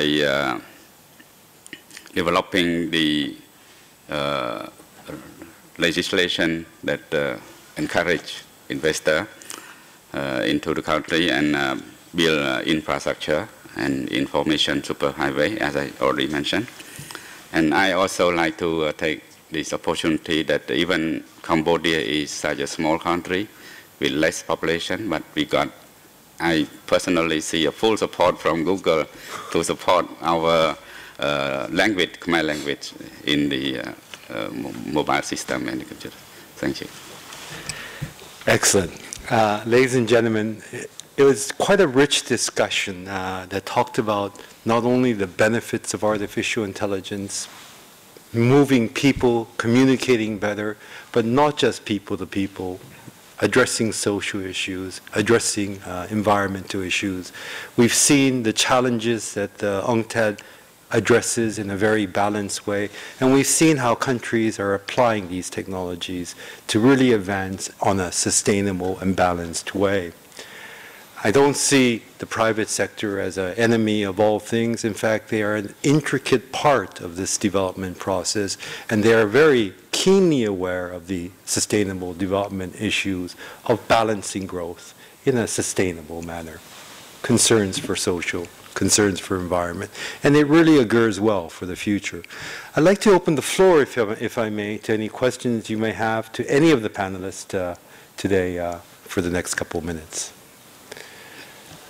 The floor is open to anyone who would like to ask a question. There will, of course, be an opportunity for you to talk directly during the coffee break, if you so desire.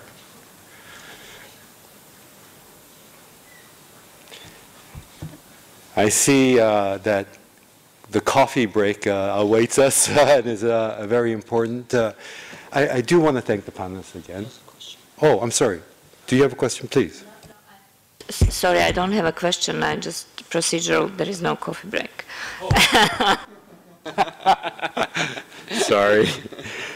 So, please, Shamika, could you? I'd like to, if I may, just ask all of you to give one closing comments that you may have in terms of summary. Thank you, Hongjoo. Could I please address the same issue that you put to the ministers? How ESCAP can, because let me tell you, because I have worked in 2 regional commissions. I have now in Geneva working for a global body. What I have seen in ESCAP is that ESCAP's comparative advantage has been in regional cooperation. And ESCAP has done amazing work in regional cooperation in really using frontier technologies. And you have a space program which looks at drought, which helps country to address drought. And you have programs of early warning system for tropical cyclones, and there's a panel on tropical, the panel on typhoon, there's a typhoon committee, and these are all using satellite data, and this is really a frontier. You cannot have more frontier than satellites up there. And then I know that the APIS, the Asia Pacific Information Superhighway, this is to address the digital divide, and this is a program that you have in ESCAP. And I know MIA is working with ArtNet to have a STI component, the analytical work on STI, to bring that regional cooperation. So I think UNCTAD welcomes this regional cooperation work that you do, and we don't see that kind of regional cooperation work in other regions. And I think it would be good for ESCAP to share the work, the amazing work you do in this region and in global platforms. So this is something that I would like to bring to your attention. And as Hongjoo, you also mentioned in your opening speech, the frontier technologies are done here. This is the frontier. This Asia Pacific is the frontier for many of the frontier technologies. Of course, you know, we have Google in Silicon Valley, but they are also increasingly moving to Singapore. So they are all going to be happening here. So I would like to make few comments of how this amazing work that you do here in the region and also ESCAP can be reflected in the global fora, because at global level, a lot of countries want to know this work. Now, one of the platforms is I think some of you know here, because I know Nakamura-san was here in May, is the Commission on Science and Technology for Development. And that's the United Nations focal point for STI. And it is the secretariat is UNCTAD, and there are many ministers come from here, like, you know, Sri Lankan ministers, the Thai ministers, they're all there. And we would like to see a lot more ESCAP's engagement to bring the regional lessons to the global platforms, because this is something that everybody's asking from Latin America and Africa. They want to know what's happening in Asia. So this is, please consider this, and in the 22nd session of the Commission is meeting next year from 13th to 17th May, and it is meeting on rapid technological change. It is on this same topic, so it's a very good opportunity to showcase the work the region and also ESCAP does. And the second point I also would want to mention is the STI Forum, and it's the Science, Technology, Innovation Forum for Sustainable Development, and this is led by DESA and UNCTAD, and it happens in New York. I think Nakamura-san mentioned he's a member of the 10-member group of the Secretary General Guterres, and this is where you showcase the real practical examples. And I think Google is there, I think, but it is, because it happens in New York, it's very much a US-driven showcasing of examples, because it happens in New York. But this is where I think ESCAP and the countries, the Asia Pacific, could showcase the amazing development that you have made in using frontier technologies for sustainable development. And the third point is the UNCTAD and UNCTAD and DESA leads this thing called Interagency Task Force, and that's where all the UN agencies come together. And ESCAP is party to that.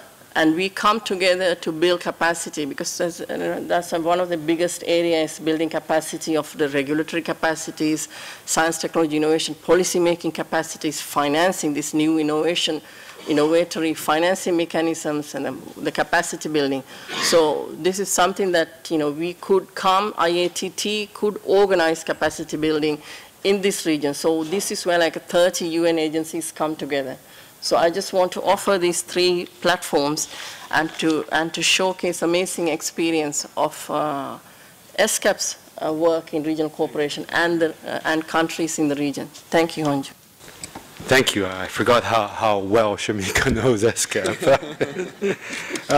Jake, any parting comments? Sure, yeah. So I think that there's amazing opportunities for governments in particular in this region to play a leadership role, both in how to use frontier technologies and also how they should be governed as well. We're very keen to support those efforts from Google's side. So we've been partnering with ESCAP actually on a research looking at how public sector is using AI in different places around the world. And we're going to discuss some of the preliminary findings from that over lunch later today. Some of you will be there. But beyond that, we're also very very keen to support projects with governments. We've partnered with India, for example, recently on a project to use AI to predict floods and then also be able to inform people using crisis response systems. In Indonesia, we've worked on identifying illegal fishing, which is one of the things that contributes to human trafficking. So we're very open to hearing ideas of ways that we can be helpful to governments who want to use AI. But I also want to echo what Shamika said, that I think Asia needs to play a global leadership role on these issues. Even though I come from an American company and originally came from the US myself, I've been out here for 8 years and I'm very passionate about the global leadership role that Asia can play around the governance of frontier technologies.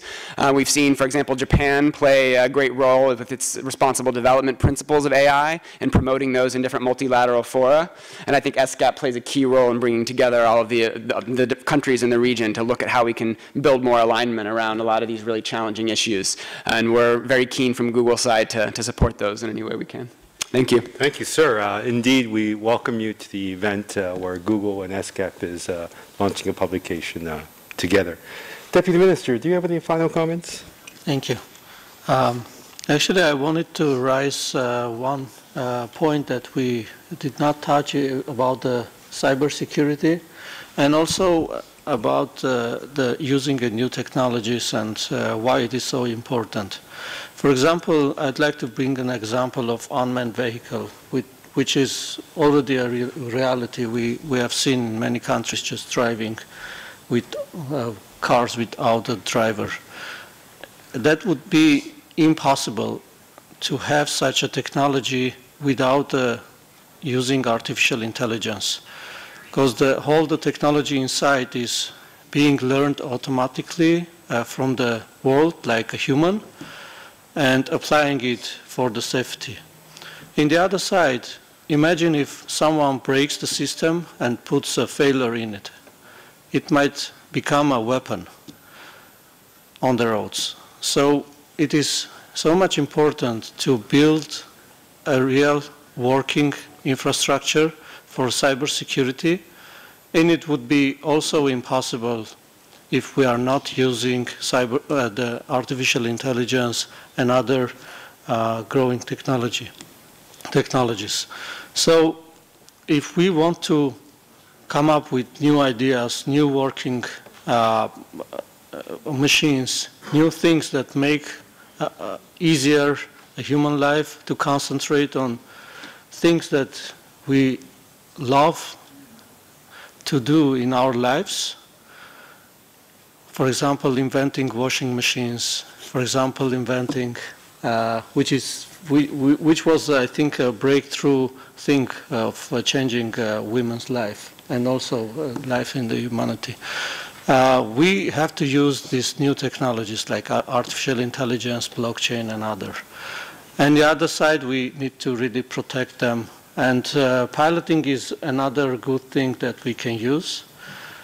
And the role of ESCAP is also could be sharing some pilot projects which could be implemented in other countries to and other sides. And we do have many things that divide countries like conflicts, interests, etc.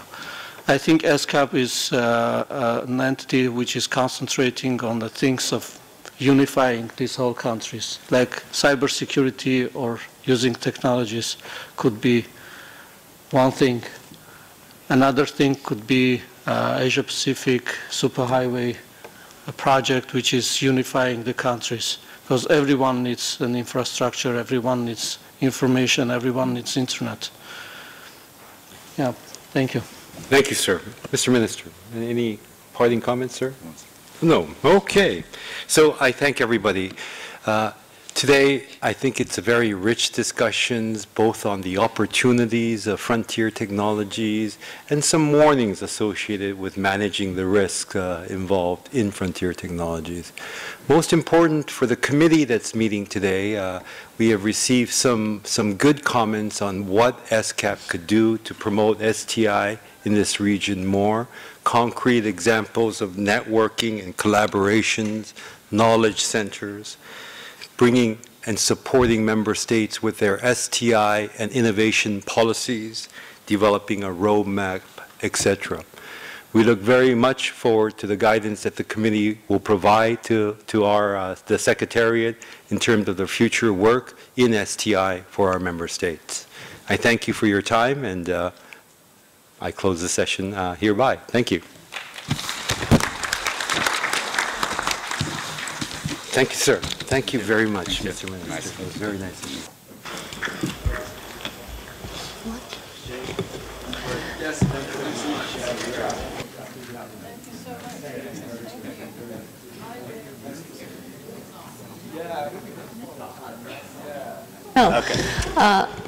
We are not closing the session yet. We are just closing the panel, and we would like to, for delegates to remain seated. We will just ask our honorable chair to take the, already here, sorry, and we will resume the session immediately. Thank you.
Okay.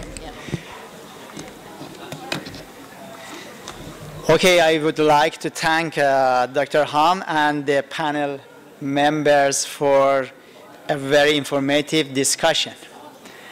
We move to the next session for the statement of countries.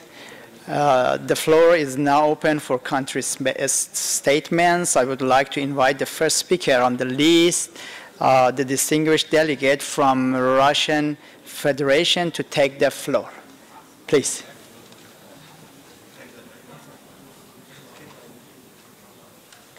Yes.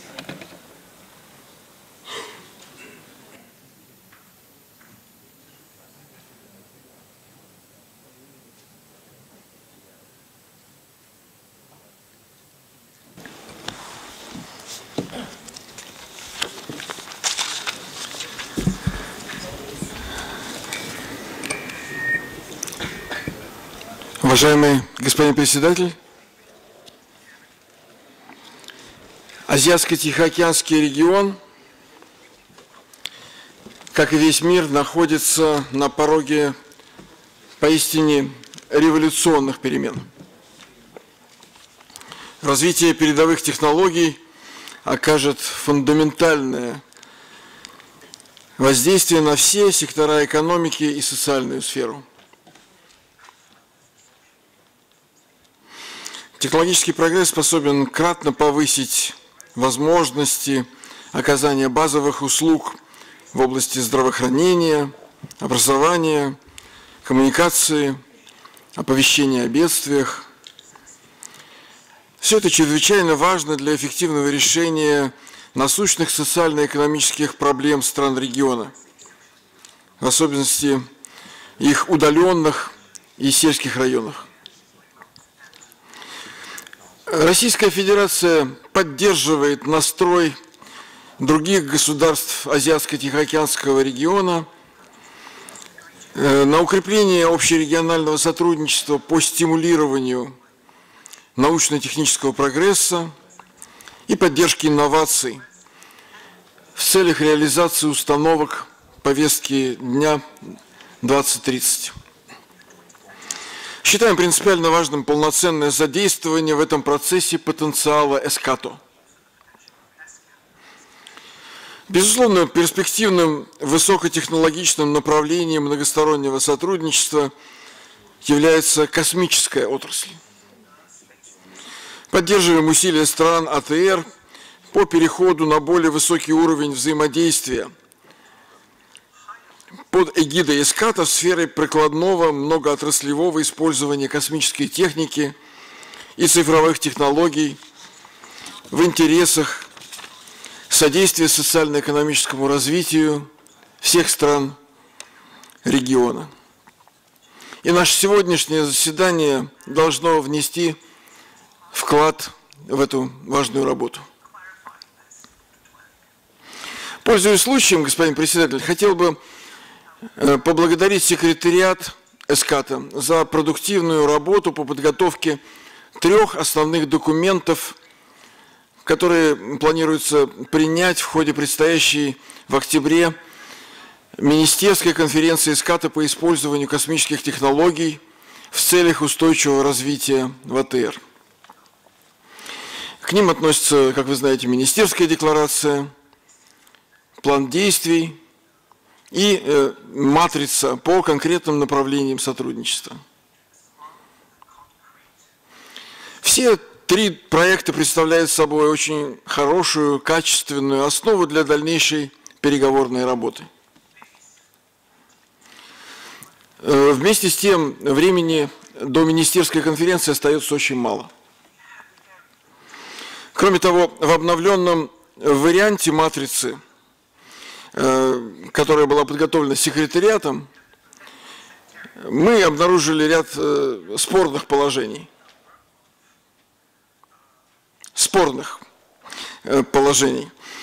Эти документы требуют надлежащей проработки в целом ряде министерств и ведомств стран, членов ESCAP.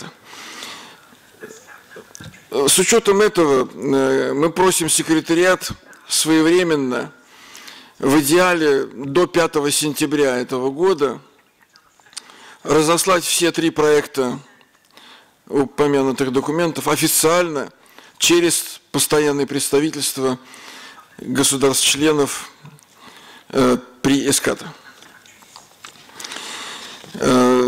Господин председатель, Российская Федерация обладает значительным опытом в применении космических наработок для решения широкого комплекса задач. Мы открыты к сотрудничеству в деле многофункционального использования возможностей спутниковых систем российского производства, в частности, глобальной навигационной спутниковой системы ГЛОНАСС, для создания интеллектуальных транспортных систем, развития спутниковой телекоммуникации, предотвращения и ликвидации последствий стихийных бедствий, дистанционного зондирования Земли. Поддерживаем инициативу по созданию под эгидой ESCAP Азиатско-Тихоокеанской информационной супермагистрали, которая в нашем представлении призвана стать одним из важнейших компонентов региональной связуемости.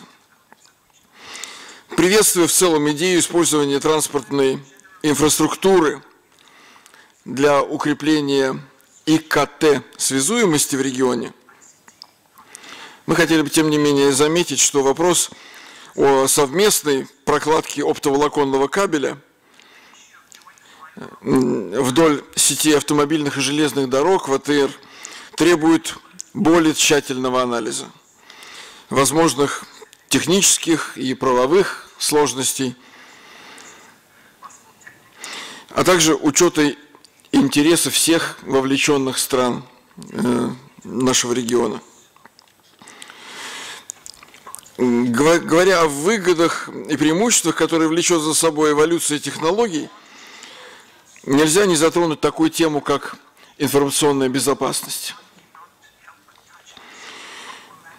Мы хотели бы подчеркнуть, что приоритетом повестки дня в области международной информационной безопасности должна стать выработка под эгидой ООН универсальных правил поведения, ответственного поведения государств в информационном пространстве, которые бы закрепили в цифровой сфере основополагающие принципы Устава ООН. В этой связи, господин председатель, я хотел бы проинформировать комитет, что Россия совместно с государствами-членами ШОС и БРИКС, а также рядом других развивающихся стран, разработала и планирует внести на рассмотрение 73-й сессии Генассамблеи ООН проекты двух резолюций. Достижения в сфере информатизации и телекоммуникаций в контексте международной безопасности и противодействие использованию информационно-коммуникационных технологий в преступных целях. Призываем всех наших партнеров по ESCAP поддержать эти проекты. Господин председатель, работая в плотном контакте с нашими партнерами по ESCAP, мы стремимся содействовать сокращению цифрового разрыва в нашем регионе. Направляем на эти силы часть средств российского ежегодного добровольного взноса в бюджет комиссии. Уже реализованы или находятся на стадии реализации или согласования проекты по развитию ИКТ-связуемости стран Северной и Центральной Азии с остальными странами АТР и по применению информационно-коммуникационных технологий в целях снижения опасности стихийных бедствий. Общий объем финансирования по ним составляет около 8,7 миллиона долларов США. Господин председатель, мы приветствуем стремление членов ESCAP к укреплению взаимодействия в сфере ИКТ и научно-технического развития. Ожидаем,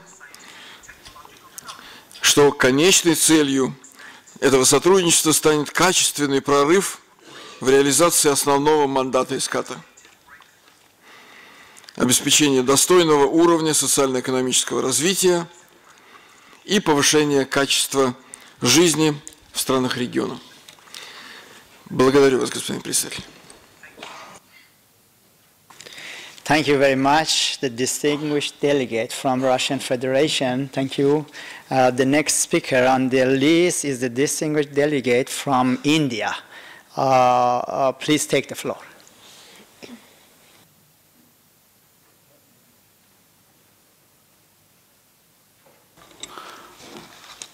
Good morning, the distinguished delegates here, the chair, the directors, and all those who are present, ladies and gentlemen. Let me first congratulate Mr. Chair for your election as chair of this committee and your effective management of the proceedings. Information and communication technology, ICTs, as we say, have a vital role to play in economic and social development efforts globally.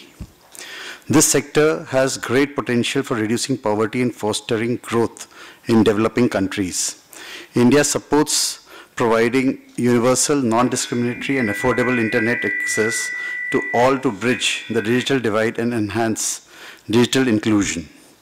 In India, the various initiatives of the government and the private sector are playing an important role, and we are well positioned to build a strong ecosystem for leveraging the benefits of the digital economy that will drive sustainable economic growth and generate large-scale employment opportunities. Digital India has laid a robust foundation for India to embark on digital transformation.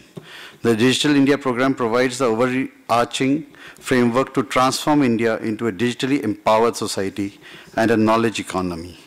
The three vision areas of this program are digital infrastructure as a utility for every citizen, governance and services on demand, and digital empowerment of the citizens. India is in the process of providing digital identity through Aadhaar to every citizen, and around 1.2 billion Aadhaar has been issued, considering that the population is around slightly above 1.2 and between 1.2 and 1.3. 1.2 billion Aadhaar has been issued to Indian residents in the last 6 years. 3.39 million Aadhaar has been linked with bank accounts. Mobile penetration has now crossed 1 billion Indian residents, and 480 million citizens have broadband connectivity. An inclusive digital ecosystem is being created for the citizens through various programs such as JAM Trinity, which includes Jan Dhan accounts, Aadhaar and mobile, mixed JAM, digital payments, digital locker, and UMANG. UMANG is an acronym for Unified Mobile Applications for New Age Governance. India is trying to address the limitations in the reach of connectivity in the remotest areas through a mega project named BharatNet, where a gigabyte connectivity is proposed to be operationalized on all 250,000 panchayats. A panchayat is the lowest unit of administration. We have already covered 110,000 such units, and we hope to do the rest in the good time. We have implemented the Digital India program with a mandate to empower the common man of the country. Digital India is an umbrella program to prepare India for a knowledge-based transformation. It weaves together a large number of ideas and thoughts into single comprehensive vision so that each of them is seen as a part of a larger goal. The focus of Digital India program is on being transformative, to realize IT as an Indian talent plus IT as an Indian information technology is equal to IT, that is India tomorrow, and is on the making technology and innovation central to enabling change. Presently, digital transformation of India is on an exponential growth path, and we are aiming towards a $1 trillion digital economy. Government is taking strategic steps to realize the $1 trillion digital economy potential. India's digital transformation comprises 3 pillars of digital economy, as I mentioned earlier also. Digital foundation, which talks of availability of digital infrastructure and platforms. Then digital reach, such as the size of the mobile and internet user bases, availability of local content websites and data consumption per user. And third being digital value, including utilization levels of use cases across e-government services, digital media, e-commerce, and digital payments. Digital economy is currently estimated at about $170 billion in value added and about $280 billion in revenues.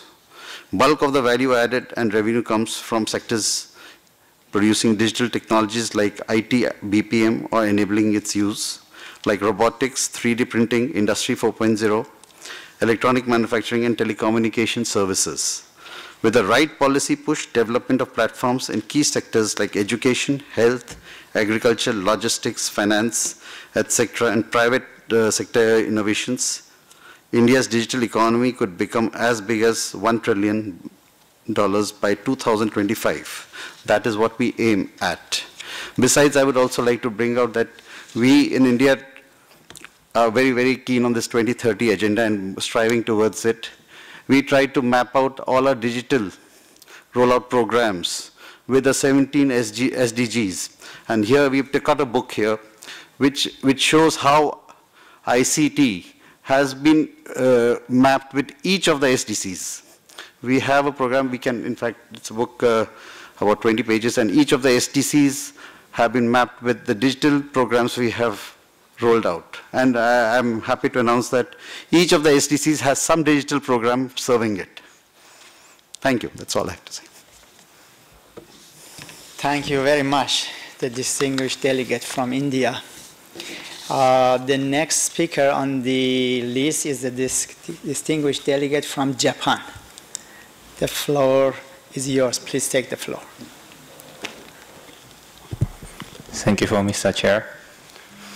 Let me introduce our efforts from of frontier technology, AI.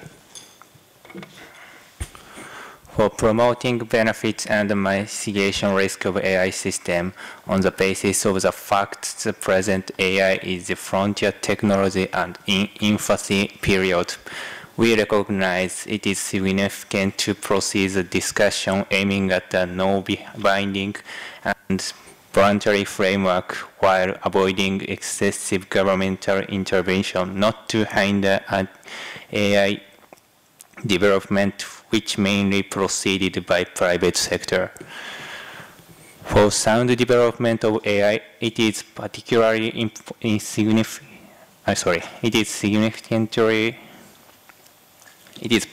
significant to discuss internationally and foster exchange of views.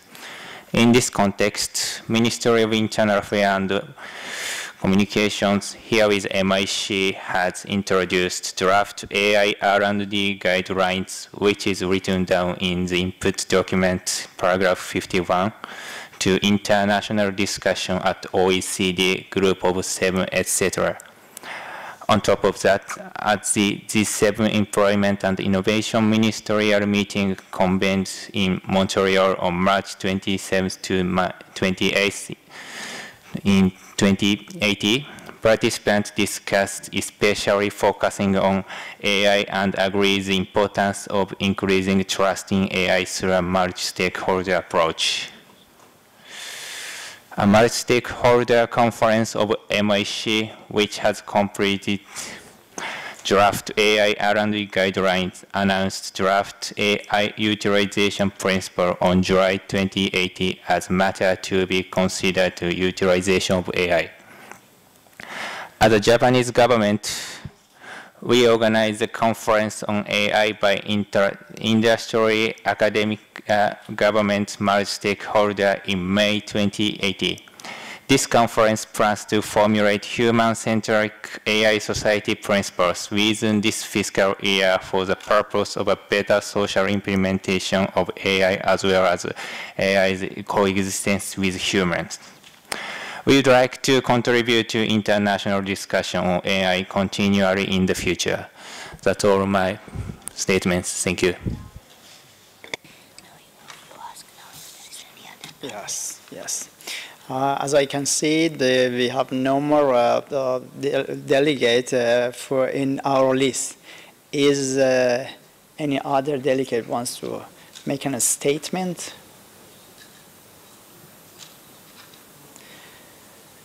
Okay, as I see, there are no more delegates who wish to take the floor. First, I would like to invite Tiziana Bonapace.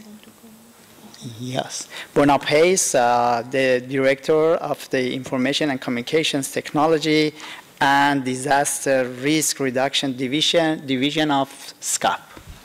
Please. Thank you very much, Chair. And a very good morning to all the distinguished delegates present today. I would like to start off very briefly giving a few responses to the statements that were made. And first, I would like to express sincere appreciation and thanks to the delegates who spoke and who supported ESCAP's work on space applications and digital connectivity. And we are appreciative of the recognition given that these programs could lead to a qualitative breakthrough in the implementation of ESCAP's mandate. And we are certainly committed to ensuring that that we deliver on these high expectations.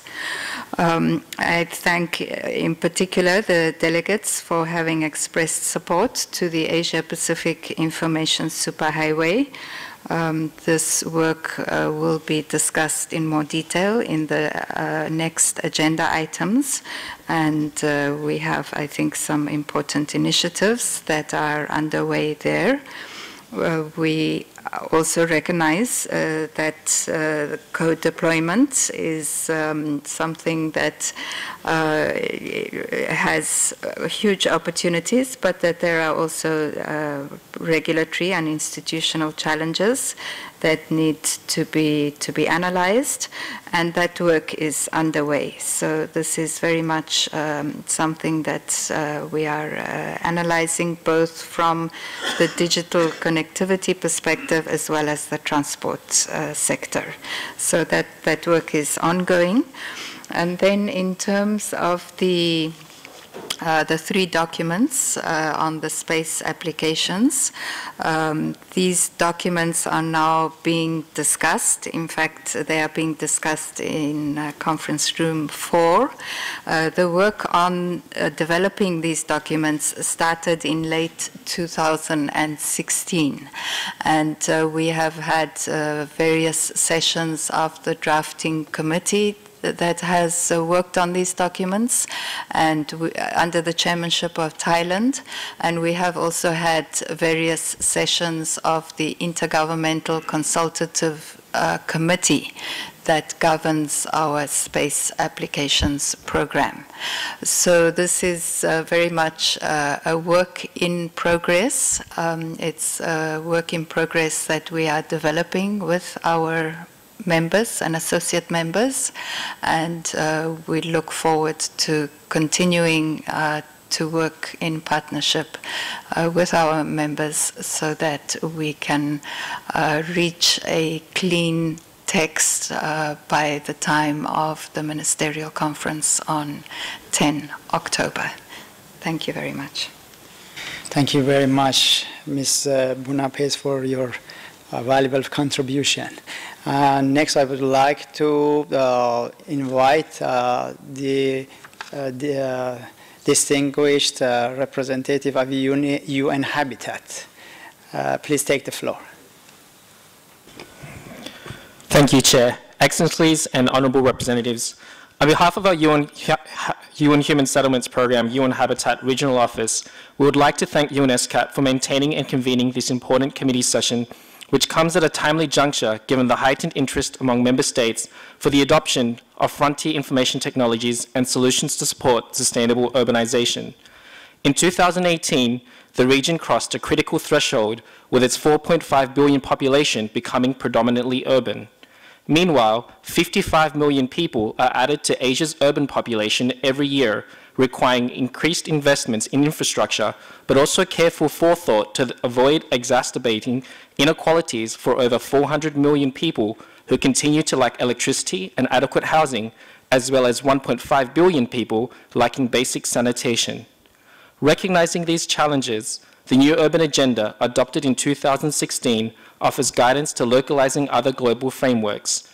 Endorsed by member states, recommendations were made to adopt a smart city approach, providing options for inhabitants to make more environmentally friendly choices and boost sustainable economic growth, and enabling cities to improve their service delivery, as well as harnessing opportunities for digitalization, clean energy and technologies, as well as innovative transport technologies.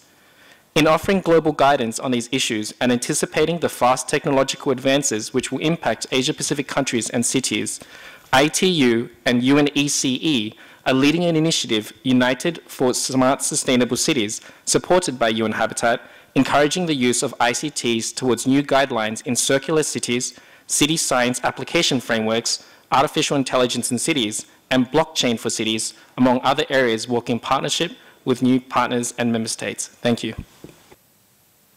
Thank you very much, the distinguished representative from UN Habitat. I would like to call on Ms.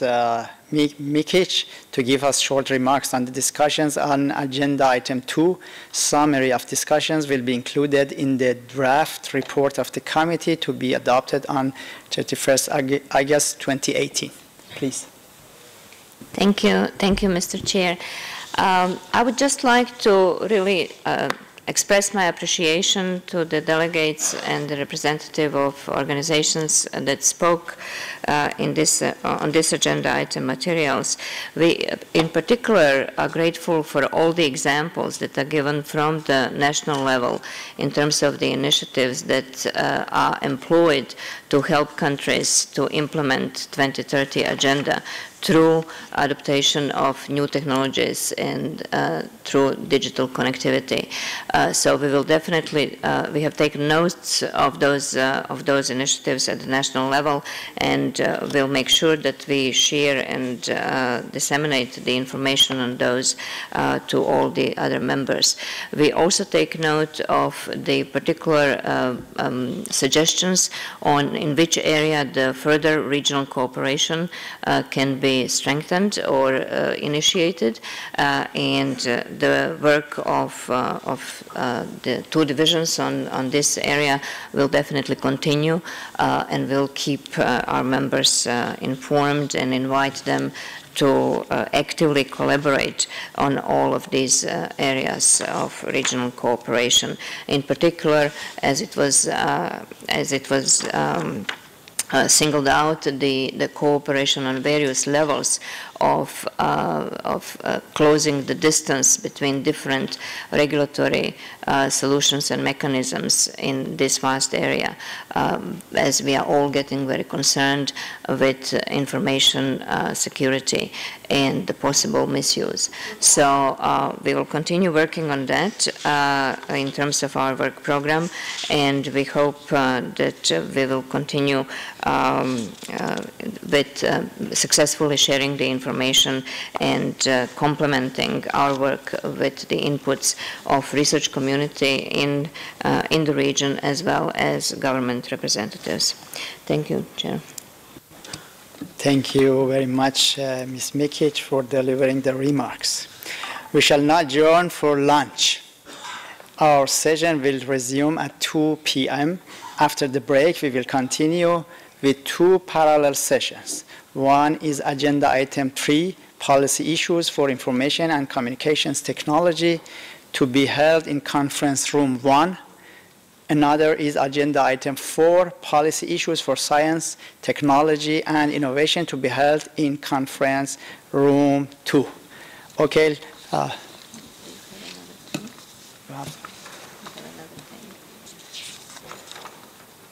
Okay, I will, excuse me, I will now hand back to the Secretary for some announcements, please. Okay, thank you very much. I think you are getting tired of my voice this morning.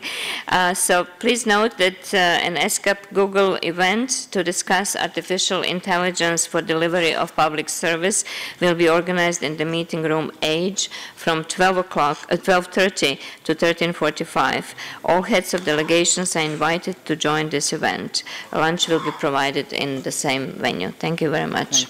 Have a pleasant lunch. Thank you.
So you're free for today now. Well, sorry. You're meeting doctors at 5. And then tomorrow, your vice chairs will come tomorrow, and you will be chairing it. So I know you need some rest.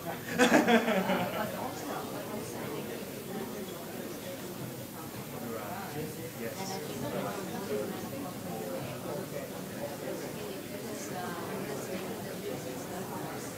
Actually, yeah, maybe I will speak to your team now, just to arrange a time for you to make it.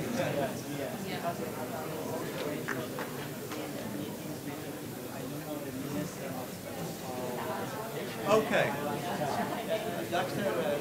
Let me speak to Dr. Lobby now. Okay. Yes. Thank you very much. Thank you for Thank you for making Doctor it. told me that you have changed this morning you changed the program. We changed everything. Yeah. I told everybody to speak very slowly to give you more time. But thank you for sharing.